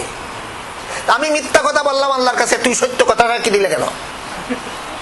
কথা বুঝতেছেন? নিজের শরীরের অঙ্গ প্রত্যঙ্গকে জিজ্ঞেস করবে তোরা কেন আমার বিরুদ্ধে সাক্ষী দিলে? এরা জবাব দিবে এই পাপিষ্ঠ, আমরা নিজেদের জীবনকে বিফল মনে করতেছি তোর শরীরের অঙ্গ প্রত্যঙ্গ হইয়া, তোর উপর আল্লাহর লানত, তুই সারা জীবন ভর আল্লাহর দেওয়া ক্ষমতা পাইয়া সত্য কথা বলার পথ ছাড়িয়া মিথ্যা কথা বলছস। আর আজকে জীবনের প্রথমবারের মতো আল্লাহ আমাদেরকে কথা বলার ক্ষমতা দিয়েছেন, মাত্র জীবনের প্রথমবারের মতোই কথা বলার ক্ষমতা পাইয়া তোর মতো পাপিষ্টের মতো আমরা মিথ্যা বলতে পারি না। আর একটা পদ্ধতি আল্লাহ হাসরের মাঠে পাপিষ্ঠদের পাপ প্রমাণ করবেন, সেটা হলো দুই কান্দে, প্রত্যেকটা মানুষের দুই কান্দে দুইজন ফিরিস্তা বসানো আছে। ডান কান্দের ফিরিস্তার ডিউটি হইল যত সওয়াবের কাজ করে সবগুলি লিপিবদ্ধ করে রাখা, বাম কান্দের ফিরিস্তার ডিউটি হইল যত গুনার কাজ করে সবগুলি লিপিবদ্ধ করে রাখা। আমরা আধুনিক বিশ্বে, বর্তমান আধুনিক দুনিয়াতে যে সমস্ত যান্ত্রিক আবিষ্কার হয়েছে, এর মধ্যে বিভিন্ন রকমের রেকর্ডার যন্ত্র আবিষ্কার হয়েছে। কোন রেকর্ডারের মধ্যে কথা রেকর্ড করা যায়, কোনটার মধ্যে কাজ রেকর্ড করা যায়। এই রেকর্ডারের ফিতার মধ্যে কথা বা কাজগুলি এমনিই দেখা যায় না, কিন্তু সিস্টেম করলে পরে, প্রসেসিং করলে পরে কথাও শোনা যায়, কাজও দেখা যায়। এই বৈজ্ঞানিক আবিষ্কার আমাদেরকে সহজ করে দিয়েছে পরকালের অবস্থাটা বোঝার। দুই কান্দের ফিরিস্তা আমার সারা জিন্দেগির সমস্ত কার্যকলাপ রেকর্ড করতেছে। যখন পাপিষ্ঠ বলবে আমি কোনো পাপ করি নাই, বাম কান্দের ফিরিস্তার সারা জীবনের রেকর্ড তার সামনে তুলে ধরা হবে। আপনারা এখানে যতক্ষণ পর্যন্ত বসা থাকবেন, শুরু থেকে শেষ পর্যন্ত যদি একটা ভিডিও রেকর্ড করা হয়, আর বৈঠক শেষ হওয়ার পরে যদি এই ভিডিও রেকর্ডটা চালু করে দেওয়া হয়, কে কোন সময় কি করলেন, কোন দিকে কিভাবে তাকাইলেন, কোন দিকে ফিরলেন, কোন দিকে বসলেন, একটু ব্যতিক্রম ভাবে দেখা যাবে না হুবহু? মানুষের আবিষ্কৃত যন্ত্রের দ্বারা যদি মানুষের কার্যকলাপ হুবহু পুনরাবৃত্তি করা যায়, আল্লাহর নিয়োজিত ফিরিস্তার লেখা, ফিরিস্তার রেকর্ডের দ্বারা সারা জীবনের সমস্ত পাপ হুবহু দেখা যাবে না? আল্লাহ পাক রব্বুল আলামিন এই বাম কান্দের ফিরিস্তার লিপিবদ্ধ রেকর্ড তার সামনে তুলে ধরবেন। সে ডান হাত বাড়াইবে রেকর্ড হাতে নিয়ে দেখতে যে কি দেখি রেকর্ডে কি আছে। আল্লাহর পক্ষ থেকে ফিরিস্তারা তার ডান হাতটা গারের সাথে বেঁধে দিবে, আর ডান হাত বাড়াইতে পারবে না। তারপরে তার বাম হাত বুক ছিদ্র করে বুকের ভিতরে ঢুকাইয়া, পিঠ ছিদ্র করে পিছন দিক দিয়া বাইর করিয়া ওইখানে তার আমলনামাটা দেওয়া হবে। আমলনামা বাম হাতে পিছন দিকে গেল, আর চেহারা সামন দিকে রইল। দেখবে কিভাবে? গার মস্কাইয়া ভাঙ্গিয়া তার চেহারা পিছন দিক দিয়া নিয়া আল্লাহ পাক রব্বুল আলামিন বলবেন, ইকরা কিতাবাকা কাফা বিনাফসিকাল ইয়াউমা আলাইকা হাসিবা। ফরিয়া দেখ তোর আমলনামা, তুই পাপ করছিলে কি না করছিলে না। এই হাসরের মাঠের এই অবস্থার ঘটনাটা, একটু ঘটনা আপনাদেরকে এই জন্য শোনাইলাম যাতে আমরা বুঝতে পারি যে কোন পাপিষ্ঠ আল্লাহর কাছে যেন এই কথা বলতে না পারে যে আমি তো বুঝলাম না কোন অপরাধে আমি জাহান্নামের শাস্তির যোগ্য হইলাম। এই পরীক্ষাটা করার জন্য আল্লাহ আমাদেরকে দুনিয়াতে দিয়া যে বিধিবিধান দিয়েছেন তা পালন করারও ক্ষমতা দিয়েছেন, লঙ্ঘন করারও ক্ষমতা দিয়েছেন। কে পালন করবে, কে লঙ্ঘন করবে আল্লাহ তো আগেই জানেন। তাইলে পরীক্ষা কি করবেন? আল্লাহ নিজে জানার জন্য না আমাদেরকে জানাবার জন্য? আমাদেরকে জানাবার জন্য। তোমার আমলের দ্বারা তুমি বুঝে নাও তুমি জান্নাতের যোগ্য না জাহান্নামের যোগ্য।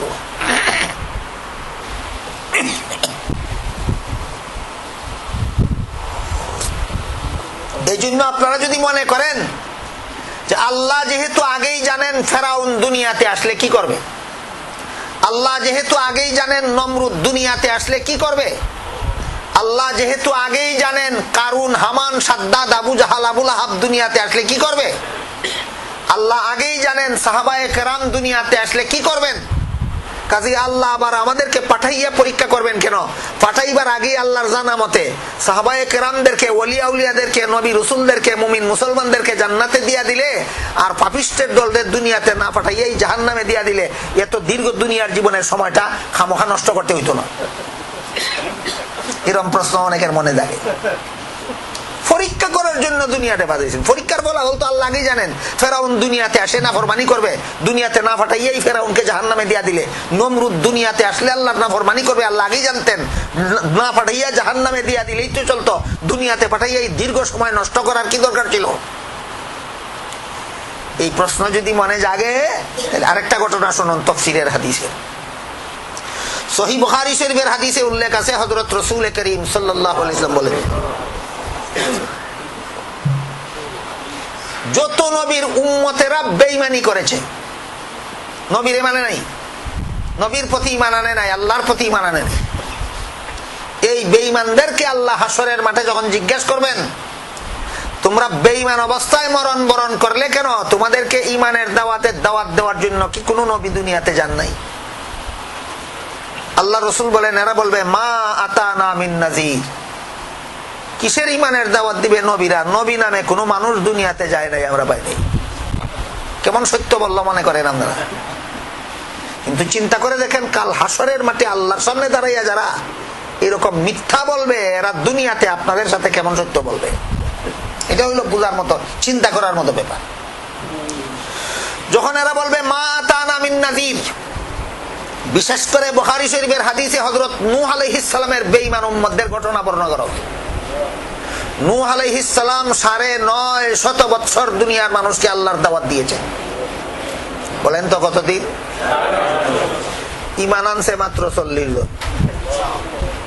৯৫০ বছরের দাওয়াতে ঈমান আনলো মাত্র ৪০ জন। আল্লাহ নূহ আলাইহিস সালামকে ওহীর মাধ্যমে জানায়া দিলেন, এই ৪০ জন ছাড়া বর্তমান দুনিয়ার আর কোনো মানুষ ঈমান আনবে না। এই কথাটা জানায়া দেওয়ার পরে নূহ আলাইহিস সালাম আল্লাহর কাছে দোয়া করলেন, وقال نوح رب لا تذر على الأرض من الكافرين ديارا إنك إن تذرهم يضلوا عبادك ولا يلدوا إلا فاجرا كفارا। আল্লাহ, আপনি যেহেতু জানেন এই ৪০ জন ছাড়া এই দুনিয়ার আর কোনো মানুষ কোনোদিন ঈমান আনবে না, কাজে এই বেঈমানদেরকে আরো কিছুদিন বাঁচাইয়া রাখলে এরা যাদেরকে জন্ম দিবে তাদেরকেও বেঈমান বানাইবে। কাজেই নেক্সট জেনারেশনকে যেন আর বেঈমান বানাইতে না পারে, ভবিষ্যৎ প্রজন্মকে বেঈমানির হাত থেকে রক্ষা করার স্বার্থে এদেরকে ধ্বংস করে দিন। নূহ আলাইহিস সালাম দোয়া করলেন।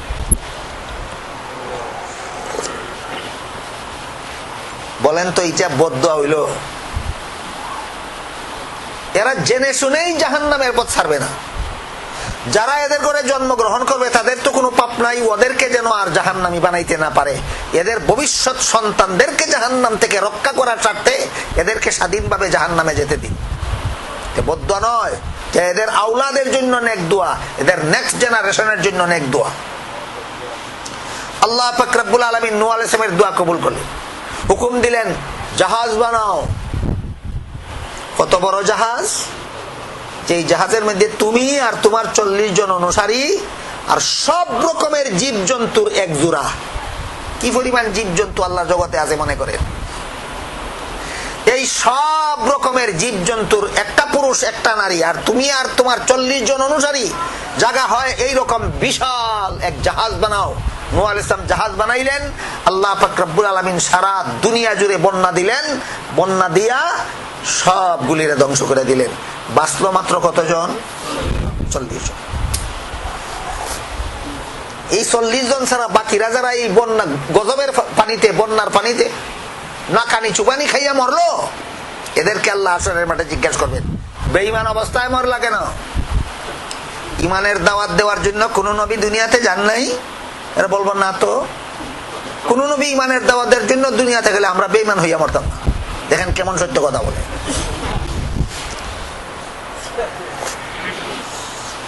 আল্লাহ পাক রব্বুল আলামিন তখন নূহ আলাইহিস সালামকে বলেন, নূহ আলাইহিস সালাম তোমার উম্মতেরা কি কয়? নূহ আলাইহিস সালাম বলবেন, আল্লাহ আপনি জানেন আমি দাওয়াত দিছি, এরা কবুল করছে না, এরা আমি যাই নাই বলাতে আমার কিছু আসে যায় না। আপনারা কি মনে করেন? আল্লাহ নিজে জানেন নবী দাওয়াত দিয়েছেন ৯৫০ বছর, আল্লাহ নিজে বলে দিয়েছেন এরা ঈমান আনবে না, আল্লাহ নিজে নূহ আলাইহিস সালামের দোয়া কবুল করে এদেরকে ধ্বংস করছেন। কাজে এরা যদি বলে কোন নবী যায় না, এই কথায় নূহ নবীর কিছু আসে যায়? নূহ আলাইহিস সালাম বলবেন এদের কথায় আমার কিছু আসে যায় না, আপনি জানেন আমি দাওয়াত দিয়েছি, এরা কবুল করে না। কিন্তু আল্লাহ পাক রব্বুল আলামিন বলবেন, নূহ নবী তুমি যে দুনিয়াতে গিয়েছো আর দাওয়াত দিয়েছো, এরা কবুল করে নাই, তোমার কোনো সাক্ষী আছে? তোমার কি কোনো সাক্ষী আছে? এখানে একটা কথা আগের থেকে আমাদের মনে থাকা দরকার, মানুষের আদালতে বিচার হওয়ার জন্য মামলার বাদীর পক্ষে সাক্ষী লাগে, আল্লাহর আদালতে বিচারের জন্য সাক্ষী লাগে না। মানুষের আদালতে বিচারের জন্য সাক্ষী লাগে কেন? মানুষ বিচারক নিজে দেখে না ঘটনা সত্যই ঘটেছিল কিনা। এই জন্য সাক্ষীর জবানবন্দি নিয়ে মানুষ বিচারকে ঘটনা সত্য না মিথ্যা যাচাই করতে চায়। আল্লাহর আদালতে বিচারের জন্য সাক্ষী লাগে না কেন?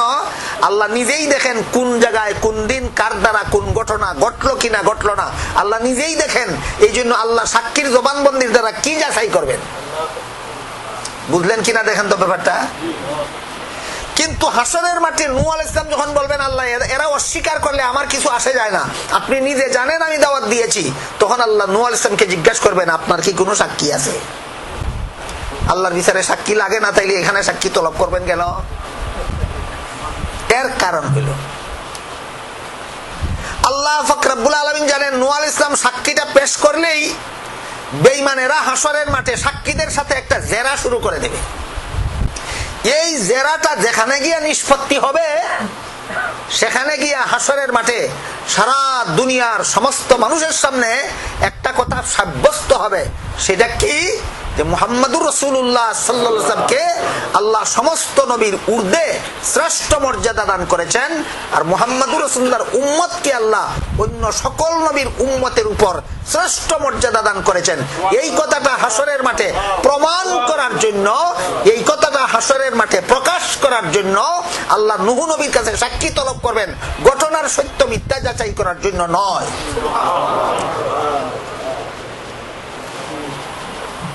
নূহ আলাইহিস সালাম বলবেন আল্লাহ আমার সাক্ষী আছে, একটু পরে দিন। বলে কে কে তোমার সাক্ষী? নূহ আলাইহিস সালাম বলবেন আখিরি জামানার নবী মুহাম্মাদুর রাসূলুল্লাহ সাল্লাল্লাহু আলাইহি ওয়াসাল্লাম এবং তার উম্মতেরা আমার সাক্ষী। এবার দেখেন তো আপনাদের নাম নূহ আলাইহিস সালামের সাক্ষীদের তালিকায় আছে কিনা? নূহ আলাইহিস সালাম বলবেন আখিরি জামানার নবী মুহাম্মাদুর রাসূলুল্লাহ আমার সাক্ষী এবং তার সমস্ত উম্মতেরা আমার সাক্ষী। আল্লাহ পাক রব্বুল আলামিন তখন বুখারী শরীফের হাদিস, আল্লাহ রাসূল বলেন আল্লাহ তখন আমার উম্মতদেরকে জিজ্ঞেস করবে তোমরা কি জানো এই ঘটনার ব্যাপার? রাসূল বলেন আমার উম্মতেরা বলবে আল্লাহ আমরা সবাই সাক্ষী, নূহ আলাইহিস সালাম দাওয়াত দিয়েছেন, বেঈমানেরা কবুল করে নেয়। তখন তারা বলবে আল্লাহ এরা যে সাক্ষী দিল আমাদের বিরুদ্ধে, এদের বিরুদ্ধে আমাদের অনাস্থা আছে, এদের বিরুদ্ধে আমাদের অনাস্থা। কি অনাস্থা? বলে আমরা যে যুগে দুনিয়াতে ছিলাম এই যুগে এরা জন্মই হয়েছে না, এদের বাপদাদারও জন্ম হয়েছে না, এদের বাপদাদাও দুনিয়াতে ছিল না। কাজেই নূহ আলাইহিস সালাম আমাদের কাছে গেলেন কিনা, দাওয়াত দিলেন কিনা, এরা কিভাবে জানলো? কাজেই এরা সাক্ষী দেওয়ার যোগ্য না। কথা বুঝলেন? আল্লাহর রাসূল বলেন তখন আল্লাহ আপনাদের জিজ্ঞাসা করবেন তোমরা কি তখন দুনিয়াতে উপস্থিত ছিলে? আমার উম্মতেরা বলবেন না আমরা উপস্থিত ছিলাম না। আল্লাহ জিজ্ঞাসা করবেন উপস্থিত না হইয়া কিভাবে সাক্ষী দিলে? তখন আমার উম্মতেরা বলবে হে আল্লাহ মুহাম্মাদুর রাসূলুল্লাহর কাছে আপনি কোরআন নাযিল করেছিলেন, সেই কোরআনে আপনি বলে দিয়েছিলেন আমাদের নবী আপনার কোরআনে ভাইয়া আমাদেরকে শিক্ষা দিয়েছেন, সুতরাং আপনার কোরআন যদি সত্য হয় তা আমাদের নবীর শিক্ষা সত্য, আমাদের নবীর শিক্ষা যদি সত্য হয় তাহলে আমাদের সাক্ষী সত্য। তখন বেঈমানদের অনাস্থা বাতিল হয়ে যাবে, বেঈমানদের অনাস্থা বাতিল হয়ে যাবে। এই ঘটনাটা আপনাদেরকে এই জন্য শোনাইলাম। যাদেরকে দুনিয়াতে পাঠাইলেন, নবী পাঠাইয়া 950 বছর পর্যন্ত দাওয়াত দেওয়াইলেন, তারপরেও কবুল করলো না। এরা যদি হাসরের মাঠে বলে যখন দেখবে যে জাহান্নামে যাইতে হয়, তখন যদি বলে কোন নবী আমাদের কাছে যান নাই, এবার বলুন এদেরকে দুনিয়াতে পাঠাইয়া সময় না কাটাইয়া আগেই যদি জাহান্নামে দিয়া দিতেন আর বলতেন আমি জানি দুনিয়াতে গেলে তোমরা কি করবা, এরা কি মানতে রাজি হইতো? দুনিয়াতে আসলো 950 বছর পর্যন্ত নবীর দাওয়াত খাইলো, কবুল করলো না, এরপরেও কয় আমি জাহান্নামের যোগ্য না, আমি কোনো ভাব করছি না। তারে যদি দুনিয়াতে পাঠাইবার আগেই আল্লাহ জাহান্নামে দিতেন, আল্লাহর কাছে জানতে চাইতো কিনা আল্লাহ কোন অপরাধে জাহান্নামী হইলাম? তখন যদি আল্লাহ বলতেন আমি জানি তোমাদেরকে দুনিয়াতে পাঠাইয়া তোমাদেরকে দাওয়াত দেওয়ার জন্য নবী পাঠাইলে 950 বছর পর্যন্ত দাওয়াত দিল, তোমরা ঈমান আনবে না। এই জন্য খামোখা দুনিয়াতে পাঠাইয়া সময় নষ্ট করলাম না, আমার অগ্রিম জানা ফলাফল মতে জাহান্নামে দিয়া দিলাম, মানতে রাজি হইতো? এই জন্য হাসরের মাঠে কোন জাহান্নামী যেন আল্লাহকে এই কথা বলতে না পারে, আমি তো বুঝলাম না কোন অপরাধে আমি জাহান্নামী হইলাম। এই জন্য আল্লাহ বলেন তোমাদেরকে দুনিয়াতে পাঠাই, তোমার আমলের দ্বারা তুমি নিজে বুঝে নাও তুমি জান্নাতের যোগ্য না জাহান্নামের যোগ্য। এখন বুঝলেন কিনা আল্লাহ কেন মানুষকে গোলামি করারও ক্ষমতা দিছেন, অবাধ্য চলারও ক্ষমতা দিছেন? পরীক্ষার জন্য। বুঝলেন কিনা? পরীক্ষা করার জন্য। তোমাকে পরীক্ষা করব, তোমার মনে চাইবে গুনার মজার লোভে তুমি গুনাহ করতে, আমার বিধান বলবে গুনাহ করলে জাহান্নামে যাইতে হবে, এখানে হবে তোমার পরীক্ষা। তুমি যদি মনের গুনার মজার লোভের কারণে গুনাহ করতে করতে মরো, তাইলে প্রমাণ হয়ে যাবে তুমি জাহান্নামের যোগ্য, তুমি জান্নাতের যোগ্য নও। আর তুমি প্রথম জীবনে গুনাহ করলেও কোন নবী অথবা নায়েবে নবীর মুখে জাহান্নামের বিবরণ শুনলে, পরকালের বিবরণ শুনলে, আল্লাহর শাস্তির বিবরণ শুনলে তোমার অন্তরে যদি ভয় আসে, আর আল্লাহর আযাব গজবের ভয়ে তওবা করিয়া যদি তুমি আল্লাহর পথে ফিরে আসো, বাকি জীবন যদি তুমি গুনার পথে না যাও, আমি আল্লাহ তোমাকে মাফ করে দিব, তুমিও আমার পরীক্ষায় পাস, তোমাকেও জান্নাতে বসবো। এতক্ষণে বুঝলেন কিনা আসমান জমিনের সবকিছু আল্লাহর গোলামি করে, ইচ্ছায় না বাধ্য হইয়া? মানুষকে আল্লাহর গোলামি করার জন্য বাধ্য করে দিলেন না কেন? এতক্ষণের কথা বুঝলে তো এই প্রশ্নের জবাবটা না বুঝার কথা নয়। আসমান জমিনের সবকিছু আল্লাহর গোলামি করে। সূরা তাহার 7 নম্বর আয়াতে আল্লাহ কি বলেন? লাহু মা ফিস সামাওয়াতি ওয়া মা ফিল আরদি ওয়া মা বাইনাহুমা ওয়া মা তাহতাস সারা। আসমানে যা কিছু আছে, জমিনে যা কিছু আছে, আসমান জমিনের মধ্যখানে যা কিছু আছে, সবগুলির মালিক আমি আল্লাহ, সবগুলি আমার গোলাম, সবগুলি আমার গোলামি করে, সবগুলি আমার বাধ্য হইয়া চলে, বিন্দু মাত্র ব্যতিক্রম আমার কোনো গোলাম করে না। মানব দানব দুই জাতি কেন করে? এদেরকে উল্টা পাল্টা করার ক্ষমতা দান করেছি। কেন ক্ষমতা দান করলাম? পরীক্ষা করার জন্য। পরীক্ষার কি দরকার? আমি তো আগেই জানি আমার দরকার না পরীক্ষার, তোমার দরকার পরীক্ষার। তোমার কার্যকলাপের দ্বারা তুমি যেন বুঝে নিতে পারো তুমি জান্নাতের যোগ্য না জাহান্নামের যোগ্য। এবার একটা উদাহরণ শোনেন। একদল ছাত্র পরীক্ষার হলে, দুনিয়াতে যে কোনো শিক্ষা প্রতিষ্ঠানে পরীক্ষার হলে পরীক্ষা দিতে গেল, প্রশ্নপত্র যখন তার হাতে দেওয়া হইল, সবগুলি ছাত্রই প্রশ্নের জবাব লিখতে পারে না? কিছু ছাত্র লিখতে পারে না। যে সমস্ত ছাত্ররা প্রশ্নের জবাব লিখতে পারতেছে না পরীক্ষার হলে বসে বসে, এরা পাস না ফেল ফল ঘোষণার পরে জানবে, না পরীক্ষার হলে বসে বসে মনে মনে টের পায়? বলেন, টের পায়? ঠিক তেমনি ভাবে আল্লাহ রাসূল বলেন, তুমি জান্নাতের যোগ্য না জাহান্নামের যোগ্য হাসরের মাঠে দাঁড়িয়ে টের বুঝতে হবে না, দুনিয়ার জীবনে তোমার আমলের দিকে চাইলেই তুমি টের পাওয়ার কথা। তামুতুনা কামা তাহইয়াউনা ওয়া তুহশারুনা কামা তামুতুন। আমল ভালো যার মরণ ভালো তার, মরণ ভালো যার হাসর ভালো তার, আমল খারাপ যার মরণ খারাপ তার, মরণ খারাপ যার হাসর খারাপ তার। এই পর্যন্ত কথা বুঝে থাকলে আমি যদি আমার মনকে জিজ্ঞেস করি তুমি আল্লাহর গোলামি করো না মনের গোলামি করো, মন যদি জবাব দেয় না তো আল্লাহর গোলামি করবো কেন, আমি নিজেই মনিব, আমি আমার ইচ্ছা মতো চলি, তাহলে বুঝতে হবে আল্লাহর পরীক্ষায় আমি পাস না ফেল। কিন্তু আল্লাহ পাক রব্বুল আলামিন এত বড় দয়াল। এখন আরেকটা কথা বুঝেন, দুনিয়ার কোন পরীক্ষার হলে পরীক্ষার্থীরা যদি প্রশ্নের জবাব লিখতে না পারে, যতই মনে মনে টের ফাঁক না কেন আমি ফেল করব, আমি ফেল করব, আমি ফেল করব, এক্সামিনার তারে কোন রকমের হেল্প করে না। না নিয়ম আছে হেল্প করার? এই তুই লেখস না কেন? স্যার প্রশ্নের জবাব পারি না। প্রশ্নের জবাব পারস না, এইভাবে লেখ, এমন কোন নিয়ম আছে দুনিয়াতে? পরীক্ষার হলের ভিতরে পরীক্ষার্থীকে প্রশ্নের জবাব শিখাইয়া দেওয়ার কোন নিয়ম নাই। আল্লাহ পাক রব্বুল আলামিন এত বড় দয়াল। যে সমস্ত বান্দারা দুনিয়াতে গুনার পথে জীবন যাপন করতেছে, এদেরকে প্রশ্নের জবাব শিখাইয়া দেওয়ার জন্য লক্ষাধিক নবী রাসূল আল্লাহ দুনিয়াতে পাঠাইছে। এই দৃষ্টিকোণ থেকে মানুষের পরীক্ষাটা সহজ না আল্লাহর পরীক্ষাটা সহজ? মানুষ এক্সামিনারে তো পরীক্ষার হলের ভিতরে ছাত্রদের প্রশ্নের জবাব দিতে না পারলেও শিখাইয়া দেয় না। আল্লাহ পাক রব্বুল আলামিন দুনিয়াটা পরীক্ষার হল, এখানে থাকা অবস্থায় সবগুলি পরীক্ষার্থী মানুষ কোন ভাবে জীবন যাপন করলে আল্লাহর পরীক্ষায় পাশ করবে শিক্ষা দেওয়ার জন্য সমস্ত নবী রাসূল দুনিয়াতে পাঠাইছে।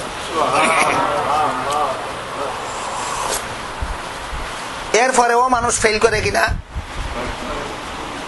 পরীক্ষার হলের ভিতরে কিভাবে জীবন যাপন করলে আমি আল্লাহর পরীক্ষায় পাশ করতে পারবো, কিভাবে জীবন যাপন করলে আমি অতীত জীবনের পাপের শাস্তি থেকে রেহাই পাইব, কিভাবে জীবন যাপন করলে ভবিষ্যতে আমি জান্নাতের অধিকারী হইব, সবগুলি হাতে করায় গন্ডায় শিক্ষা দেওয়া সত্ত্বেও দুনিয়ার বেশিরভাগ মানুষ পাশ করার পথে জীবন যাপন না করিয়া ফেল করার পথে জীবন যাপন করে। কেন? দুইটা জিনিসের গোলামি করিয়া। কতটা জিনিসের? দুইটা জিনিসের গোলামি করিয়া। ওই মালিক চিনে না, মালিকের গোলামি করে না, করে দুইটা জিনিসের গোলামি। একটা হইল নফসের গোলামি আর একটা হইল শয়তানের গোলামি। কতটা জিনিসের গোলামি করিয়া মানুষ পরীক্ষা ফেল করে? প্রশ্নের জবাব না জানার কারণে না শিখাইয়া দেওয়া সত্ত্বেও?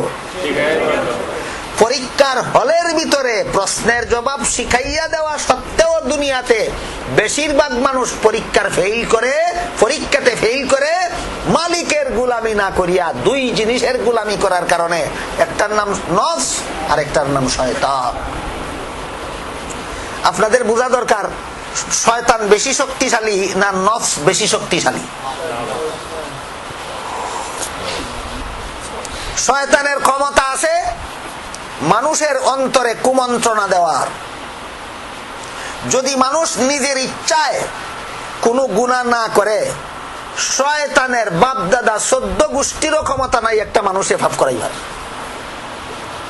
শয়তানে কোনো মানুষকে গুনাহ করানোর ক্ষমতা রাখে না, শুধু কুমন্ত্রণা দেবার ক্ষমতা রাখে। কুমন্ত্রণা কি? নামাজের সময় আসলে মনে জাগাইয়া দিবে, এখন নামাজে যাইও না, ঘুমের মজা নষ্ট হবে। নামাজের সময় আসলে ফজরের সময় এমন কথা মনে জাগে কিনা? আমার তো জাগে, আপনারা জাগে কিনা? এবার বলুন আমার কথা বুঝে থাকলে কে জাগায়? এটার নাম ওই শয়তানের কুমন্ত্রণা। জোহরের নামাজের সময় আসলে শয়তানে মনে জাগাইয়া দিবে, এখন নামাজে গেলে দোকান বন্ধ করতে হবে, বেচা কিনা কম হবে, এখন নামাজে গেলে খেলাধুলার মজা নষ্ট হবে, এখন নামাজে গেলে বন্ধু বান্ধবের সাথে গল্প গুজবের মজা নষ্ট হবে, এখন নামাজে যাইও না। যে কোনো সোয়াবের কাজের সুযোগ আসলে সময় নষ্ট হবে, কষ্ট হবে, পয়সা খরচ হবে, করিও না এমন কথা মনে জাগে, এটা শয়তান জাগাইয়া দেয়, এর নাম শয়তানের কুমন্ত্রণা। আর যে কোনো গুনার কাজের সুযোগ আসলে এটা করো, বড় মজা হবে, বড় আনন্দ হবে, এই কথাটা মনে জাগাইয়া দেয় শয়তান। শয়তান এই কথাগুলি এইভাবে মানুষের অন্তরে জাগাইয়া দেওয়ার নাম শয়তানের কুমন্ত্রণা।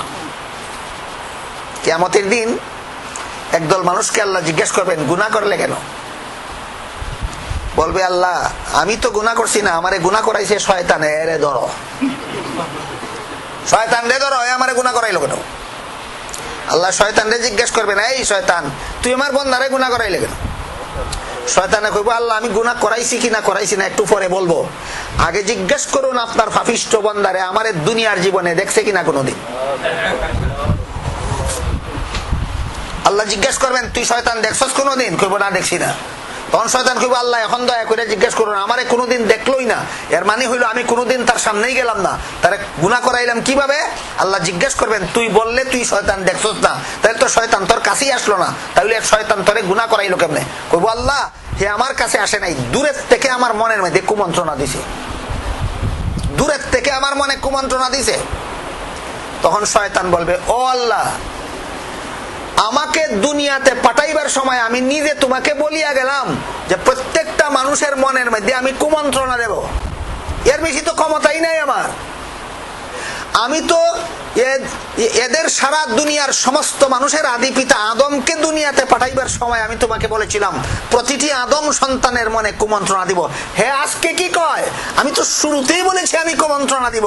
পাপিষ্ঠটারে শুধু জিজ্ঞেস করো আমার কুমন্ত্রণা গ্রহণ করলো কেন, আমি তো ঘাড়ে ধরি নাই তাকে গ্রহণ করার জন্য। এবার বুঝে থাকলে বলেন শয়তানের ঘটনাটা হাসরের মাঠের বুঝে থাকলে বলেন শয়তান খুব ক্ষমতাশালী না অত্যন্ত দুর্বল? ক্ষমতাশালী নয় কেমনে, আমাকে একটা পাপও করাইতে পারে না শয়তান, শুধু কি করতে পারে, কুমন্ত্রণা দিতে পারে। শয়তানের কুমন্ত্রণা থেকে বাঁচার সবচেয়ে বড় সহজ ব্যবস্থা আল্লাহ যেটা দিছে এটা হলো আউযু বিল্লাহি মিনাশ শাইতানির রাজিম। শয়তানের কুমন্ত্রণা থেকে বাঁচার সবচেয়ে সহজ ব্যবস্থা পৃথিবীর বিখ্যাত ওলি আল্লামা ইমাম গাজালি রহমাতুল্লাহি আলাইহি এক কিতাবে লেখেন, শয়তান হইল কোন মালিকের পালা কুকুরের মতো। মালিকে যে কুকুর পালে, পালা কুকুর, ট্রেনিং প্রাপ্ত কুকুর, প্রশিক্ষণ প্রাপ্ত কুকুরকে যদি কারো বিরুদ্ধে মালিকে লেলাইয়া দেয় সে নিজে কি এই কুকুরের হামলা থেকে রেহাই পাইতে পারে? পারে না। কিন্তু যার বিরুদ্ধে লেলাইয়া দিল সে যদি মালিককে বলে বাবা তোমার কুত্তা সামলাও, মালিকে যদি কুত্তারে ফিরাইয়া লয়, কুত্তায় কি আর ওই লোকটারে কিছু করতে পারে? ইমাম গাজালি লেখেন শয়তান হইল মালিকের লেলাইয়া দেওয়া কুকুর। শয়তান হইল মালিকের লেলাইয়া দেওয়া। লেলাইয়া দিল কেন? লেলাইয়া দিছে ওই তোমার গুনার মজা বুঝাইতো। গুনার মজা যদি বুঝোই না তাহলে পরীক্ষা দিবা কেমনে, আর পরীক্ষায় যদি দেও না তো ফাঁস করবা কেমনে, আর ফাঁস হই যদি করো না তাহলে সৃষ্টির শ্রেষ্ঠ মর্যাদা পাইবা কিভাবে? কথা বুঝতে পারতেছেন আপনারা? শয়তান হইল মালিকের লেলাইয়া দেওয়া কুকুর। শয়তানের কুমন্ত্রণার জাল তোমার চতুর্দিক থেকে বিস্তার করা থাকবে। বাঁচতে চাও, মালিককে বলো আউযু বিল্লাহি মিনাশ শাইতানির রাজিম, মালিক তোমার কুত্তা সামলাও।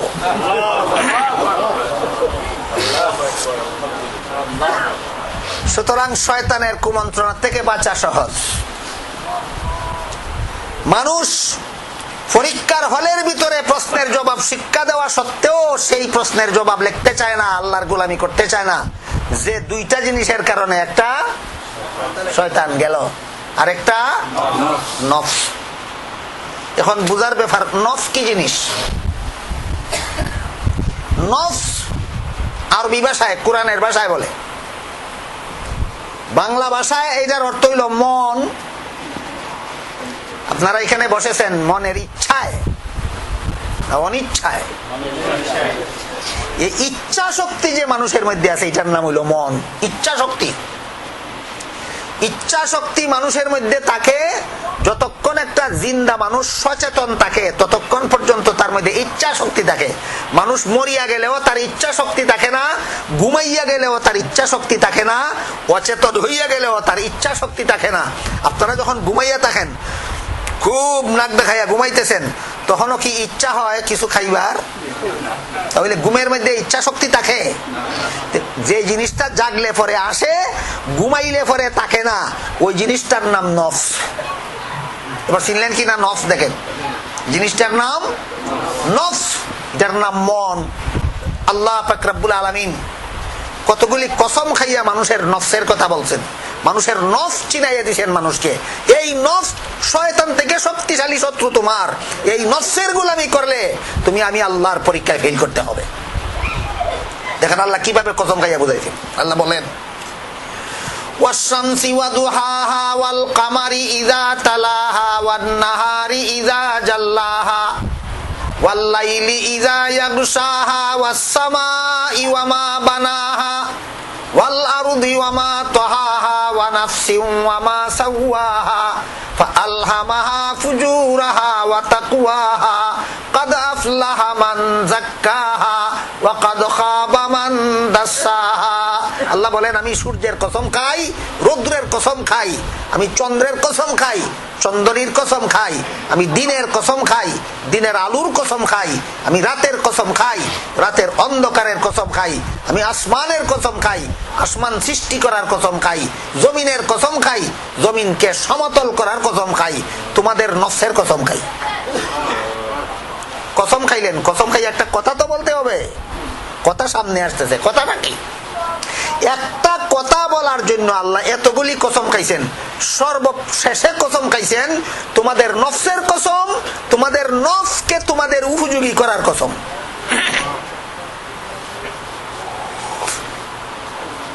নফস মানুষেরও আছে ইচ্ছা শক্তি, নফস হাইওয়ান জানোয়ারেরও আছে। কোন হাইওয়ান জানোয়ার যদি আপনার হাতের কলা নিয়ে খাইয়া ফেলে অনিচ্ছায় না ইচ্ছায়? নফস ফিরিস্তারও আছে। কোন ফিরিস্তা যদি আল্লাহর পক্ষ থেকে আপনার কাছে রহমত নিয়ে আসে অনিচ্ছায় না ইচ্ছায়? বুঝে থাকলে বলেন ফিরিস্তার ইচ্ছা শক্তি আছে কিনা, হাইওয়ান জানোয়ারের ইচ্ছা শক্তি আছে কিনা, মানুষেরও ইচ্ছা শক্তি আছে কিনা? ইচ্ছা শক্তিটার নামই নফস। কিন্তু ফিরিস্তার নফস একরকম, জানোয়ারের নফস আরেক রকম, মানুষের নফস ভিন্ন রকম। চিনতে পারলে বুঝবেন আপনার নফসটা আপনার কত বড় শত্রু, যেই শত্রু পরীক্ষার হলের ভিতরে জবাব শিক্ষা দেওয়া সত্ত্বেও আপনি পরীক্ষার জবাব দিয়া জান্নাতের যোগ্য হইতে রাজি না।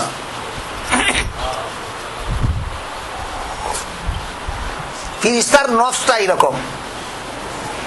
গুনার কাজ করলে কি মজা হয় বুঝেই না, কি মজা হয় বুঝে না। শুধু গুনার কাজ করলে কি সাজা হবে ওইটা বুঝে। ফিরিস্তার মনে বুঝে আসে না কোন মজায় মানুষে জিনা করে, ফিরিস্তার মনে বুঝে আসে না কোন মজায় মানুষে চুরি করে, ফিরিস্তার মনে বুঝে আসে না কোন মজায় মানুষে মস্তানি করে। শুধু সাজাটা বুঝে। নমাজ না পড়লে কি সাজা হবে তোমার, ফিরিস্তাই বুঝে। জিনা করলে কি সাজা হবে তোমার, ফিরিস্তা বুঝে। চুরি করলে কি সাজা হবে তোমার, ফিরিস্তা বুঝে। সুতরাং ফিরিস্তার নফসের মধ্যে আল্লাহ যে ক্ষমতাটা দিয়েছেন সেটা হইল শুধু গুনার কাজের সাজা বুঝে, মজা বুঝে না। এই কারণে সারা জীবন ভর গুনাহ না করলেও ফিরিস্তার কোনো পুরস্কার নাই। কেন? গুনার মজা বুঝো না তুমি, গুনাহ না করলে কোনো পুরস্কার নাই। কথাটা বুঝলেন কিনা আপনারা? তাহলে আল্লাহর কাছে গুনাহ সারিয়া পুরস্কার পাওয়া যায় গুনার মজা না বুঝলে না, গুনার মজা বুঝলে। ফিরিস্তা যেহেতু গুনার মজাই বুঝে না, এই জন্য গুনাহ না করিয়াও কোনো পুরস্কার পায় না। ফিরিস্তার নফসের এই হইল নেচার, এই হইল স্বভাব। পক্ষান্তরে জানোয়ারের নফস এর সম্পূর্ণ বিপরীত। জানোয়ারের নফসে প্রত্যেকটা গুনার কাজের মজা বুঝে। আরেকজনের মাল কারাকারি করে নিয়ে খাইয়া ফেললে কি মজা হবে বুঝে না? বুঝে না। তাহলে আরেকজনের মাল কারাকারি করে নিয়ে খাইয়া ফেলা এটা কি বালা কাজ না খারাপ কাজ? এটার মজাটা বুঝে কিনা? বুঝে না। বিয়া সারা মিলামিশা করলে কি মজা হবে কুকুরে বুঝে না? বুঝে না? বুঝে। কিন্তু বিয়া সারা মিলামিশা করলে কি শাস্তি হবে আল্লাহর দরবারে বুঝার কোন যোগ্যতাই নাই কুত্তার। বুঝে থাকলে বলেন হাইওয়ান জানোয়ারেরা গুনার কাজের মজা বুঝে কিনা? বুঝে, কিন্তু সাজা বুঝে না। এই জন্য সারা জীবন ভর গুনার কাজ করলেও হাইওয়ান জানোয়ারের জাহান্নামে কোনো সাজা হবে না। দুই দলের নফস চিনলেন? ফিরিস্তার নফস কেমন? গুনার সাজা বুঝে, মজা বুঝে না, এই জন্য জীবনে কোনোদিন গুনাহ না কইরাও পুরস্কার পায় না। আর হাইওয়ান জানোয়ারের নফস কেমন? গুনার মজা বুঝে কিন্তু সাজা বুঝে না, এই জন্য যত গুনার কাম জানোয়ারে করে এর জন্য জাহান্নামের সাজা ভোগ করতে হবে না। সূরা শামসের মধ্যে আল্লাহ ওয়াশ-শামসি 1 নম্বর কসম, ওয়া দুহাহা 2 নম্বর কসম, ওয়াল কামারি 3 নম্বর কসম, ইজা তালাহা 4 নম্বর কসম, ওয়ান নাহারি 5 নম্বর কসম, ইজা জাল্লাহা 6 নম্বর কসম, ওয়াল লাইলি 7 নম্বর কসম, ইজা ইয়াগশাহা 8 নম্বর কসম, ওয়াস সামাই 9 নম্বর কসম, ইজা বানাহা 10 নম্বর কসম, ওয়াল আরদি 11 নম্বর কসম, আর ওয়ামা তাহাহা 12 নম্বর কসম, ওয়া নাফসিন 13 নম্বর কসম, ওয়ামা সাওয়াহা 14 নম্বর কসম খাইয়া বলেন মানুষের অন্তরের মধ্যে, মানুষের নফসের মধ্যে, মানুষের মনের মধ্যে গুনার মজা বুঝারও যোগ্যতা দান করেছি, সাজা বুঝারও যোগ্যতা দান করেছি। এটার নাম মানুষের নফস। মানুষের মনে গুনাহ করলে কি মজা হবে সেটাও বুঝে, মানুষের মনে গুনাহ করলে কি সাজা হবে সেইটাও বুঝে। কেন? আল্লাহ বলেন এইখানেই তোমার পরীক্ষা। এই জন্য আসমান জমিনের সবকিছু আমার গোলামি করে বাধ্য হইয়া, কিন্তু তোমরা গোলামি করবা নিজের ইচ্ছায়, বাধ্য হইয়া নয়। এই জন্য তোমার নফসের মধ্যে গুনার মজা বোঝারও যোগ্যতা দান করেছি, তোমার নফসের মধ্যে গুনার সাজা বোঝারও যোগ্যতা দান করেছি। এখানে হবে তোমার পরীক্ষা। যদি গুনার মজার লোভে গুনাহ করতে করতে মরো, প্রমাণ হয়ে যাবে তুমি জান্নাতের যোগ্য নও, তুমি জাহান্নামের যোগ্য। আর জাহান্নামের শাস্তির ভয়ে যদি গুনার মজার লোভ ছাড়িয়া আমি আল্লাহর বন্দেগী করতে করতে মরো, তোমার আমল প্রমাণ করে দিবে তুমি জান্নাতের যোগ্য।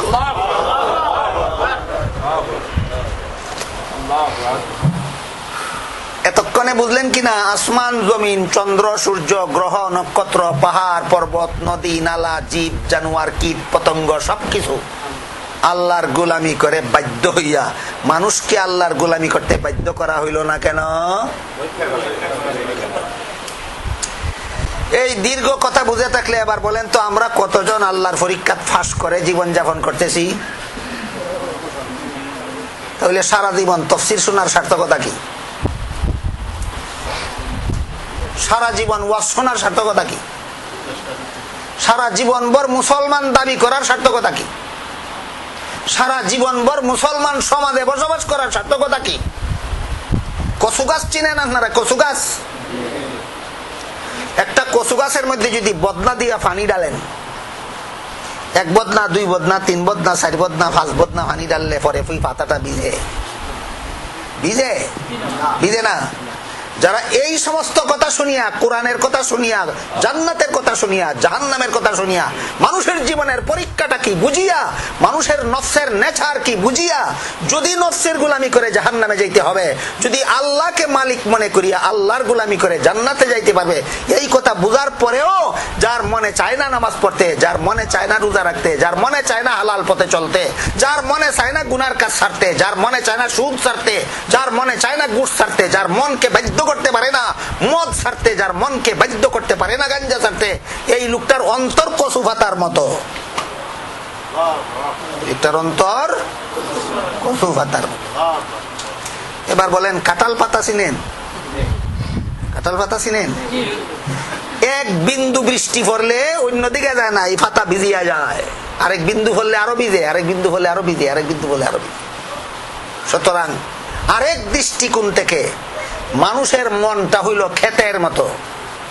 ক্ষেত যদি মাটির হয়, তাইলে বৃষ্টির দ্বারা এই ক্ষেত ফসল ফলার যোগ্য হয়। ঠিক তেমনি ভাবে যার মনের মধ্যে আল্লাহর গজবের ভয় হয়, এই মন আল্লাহর কোরআনের কথা শুনলে আল্লাহর গোলামি করার যোগ্য হয়।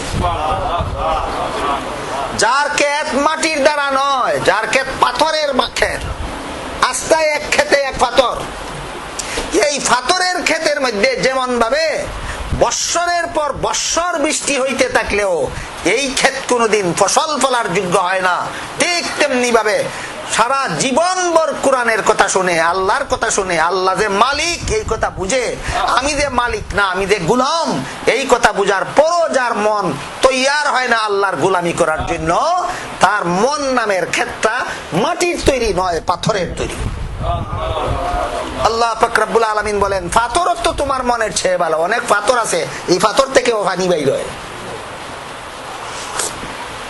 তাফসীরের কিতাবে হযরত মুসা আলাইহিস সালামের জমানার একটা পাথরের ঘটনা লিখছে। মুসা আলাইহিস সালাম রাস্তা দিয়ে যান, দেখেন একটা পাথরে কান্দে, আর কান্দার কারণে পাথরের ভিতর থেকে পানি বাইর হয়। মুসা আলাইহিস সালাম জিজ্ঞেস করলেন, এই পাথর তুই কান্দস কেন? কয়, আপনি আল্লাহর পয়গম্বর জানেন না? আল্লাহ ঘোষণা দিয়েছেন জাহান্নামের লাকড়ি হবে একদল মানুষ আর কতগুলি পাথর। জাহান্নামের লাকড়ি হবে একদল মানুষ, কতগুলি মানুষ আর কতগুলি পাথর। আমি সেই বয়ে কান্দি। কতগুলি পাথর যে আল্লাহ বলেছেন, কোন পাথর তো নাম বলেননি, আমি পাথরটাকেও যদি আল্লাহ জাহান্নামের লাকড়ি বানায় ফেলেন সেই বয়ে কান্দি। আল্লাহর মেহেরবানিতে আপনি যখন এই রাস্তায় আসলেন আর আমাকে কান্দা অবস্থায় পাইলেন আর জিজ্ঞাসাও করলেন, তাহলে একটু দয়া করুন আমাকে, আল্লাহর কাছে দোয়া করে দিন, আল্লাহ আমি পাথরটাকে যেন জাহান্নামের লাকড়ি না বানায়। সাথে সাথে হযরত মুসা আলাইহিস সালাম আল্লাহর কাছে দোয়া করলেন, আল্লাহ তোমার এই পাথরটারে জাহান্নামের লাকড়ি বানাইও না। আল্লাহ বলেন, মুসা নবী তোমার দোয়া কবুল, এই পাথরটারে এত কান্দা যেহেতু কান্দে আমার জাহান্নামের ভয়ে, এরে জাহান্নামের লাকড়ি বানাই দাও। অথচ আপনারা জানেন পাথর জাহান্নামে গেলেও তার কোনো কষ্ট হবে না, এটা লাকড়ি হবে, লাকড়ি। আর মানুষকে জাহান্নামে দেওয়া হবে শাস্তির জন্য, পাথর জাহান্নামে দেওয়া হবে জ্বালানির জন্য, আর মানুষ জাহান্নামে দেওয়া হবে শাস্তির জন্য। পাথরকে জাহান্নামে শাস্তির জন্য দেওয়া হবে না। এরপরও এই পাথর এত কান্দা কানলো, নবীর দ্বারা দোয়া করাইয়া জাহান্নাম থেকে রেহাই পাইল। মুসা নবী চলে গেলেন, কিছুক্ষণ পরে আবার সেই রাস্তা দিয়ে আসলেন। এই দেখেন এই পাথরটা এখনো কান্দে। মুসা নবী জিজ্ঞাসা করেন, এই পাথর তুই এখন কান্দস কেন? তোরে তো আল্লাহ রেহাই দিছেন, তোরে তো আল্লাহ ওয়াদা দিছেন জাহান্নামের লাকড়ি বানাইবেন না। পাথরে কয়, মুসা নবী যে কান্দার কারণে জাহান্নামের লাকড়ি হইব না বলে আল্লাহর ওয়াদা পাইছি, যে কান্দার কারণে জাহান্নাম থেকে রেহাই পাইছি, এই কান্দা ছাড়তে পারি না। এই কারণে আল্লাহ বলেন, ওয়া ইন্না মিনাল হিজারাতি লামা ইয়াতাফাজ্জারু মিনহুল আনহার। হে ওই সমস্ত মানুষ যারা কোরআনের কথা শুনলেও তোমাদের অন্তর গলে না, তোমাদের অন্তর পাথরের চেয়েও আরো শক্ত, পাথর তোমাদের চেয়ে ভালো। পাথরও আল্লাহর গজবের ভয়ে কান্দে, আর তোমাদের অন্তর মালিকরে চিনার পরে, মালিকরে বুঝার পরে, পরীক্ষার হলের ভিতরে প্রশ্নের জবাব শিক্ষা দেওয়ার পরেও তোমাদের অন্তর বিগলিত হয় না, জাহান্নামের ভয়ে তোমাদের অন্তর কান্দে না। যাদের কান্দে না আল্লাহ বলেন এদের অন্তর পাথরের চেয়েও শক্ত। কোরআন বুঝার পরে, মালিক চিনার পরে যদি আমার মনটা তৈরি হয় যে এই মালিকের গোলামি করা দরকার, জাহান্নাম থেকে বাঁচতে হইলে, জান্নাত লাভ করতে হইলে, তাহলে আমার অন্তর পাথরের চেয়ে শক্ত নয়, আমার অন্তর জমিনের মতো নরম। আমার এই অন্তরে আখিরাতের জান্নাতের ফসল ফলবে ইনশাআল্লাহ। আল্লাহ আপনাদের আমাদের অন্তরটাকে ফসল ফলাবার মতো এইরকম উপযোগী অন্তর বানাইবার তৌফিক দান করে দিন। সবাই বলুন আমিন। সুবহান রাব্বিকা রব্বিল ইজ্জাতি আম্মা ইয়াসিফুন ওয়া সালামুন আলাল মুরসালিন ওয়ালহামদুলিল্লাহি রাব্বিল আলামিন ওয়া সাল্লাল্লাহু তাআলা আলা খাইরি খালকিহি মুহাম্মাদ ওয়া আলিহি ওয়া আসহাবিহি আজমাইন। জাযাকাল্লাহু আহসানাল জাযা। সম্মানিত মুসল্লিয়ান ইকরাম, প্রাণপ্রিয় দিনদার ভাইরা, দীর্ঘক্ষণ আমরা আজকে আমাদের প্রধান অতিথি আল্লামা হযরত মাওলানা নুরুল ইসলাম মুফতি সাহেবের মূল্যবান তাফসীর শুনলাম। যে তাফসীর আজকে শুনলাম, আল্লাহ পাকের উপরে আমাদেরকে আমল করার তৌফিক দান করুন। সম্মানিত ভাইরা আমার, আমাদের ইনশাআল্লাহ এরপরে দোয়া হবে, তারপরে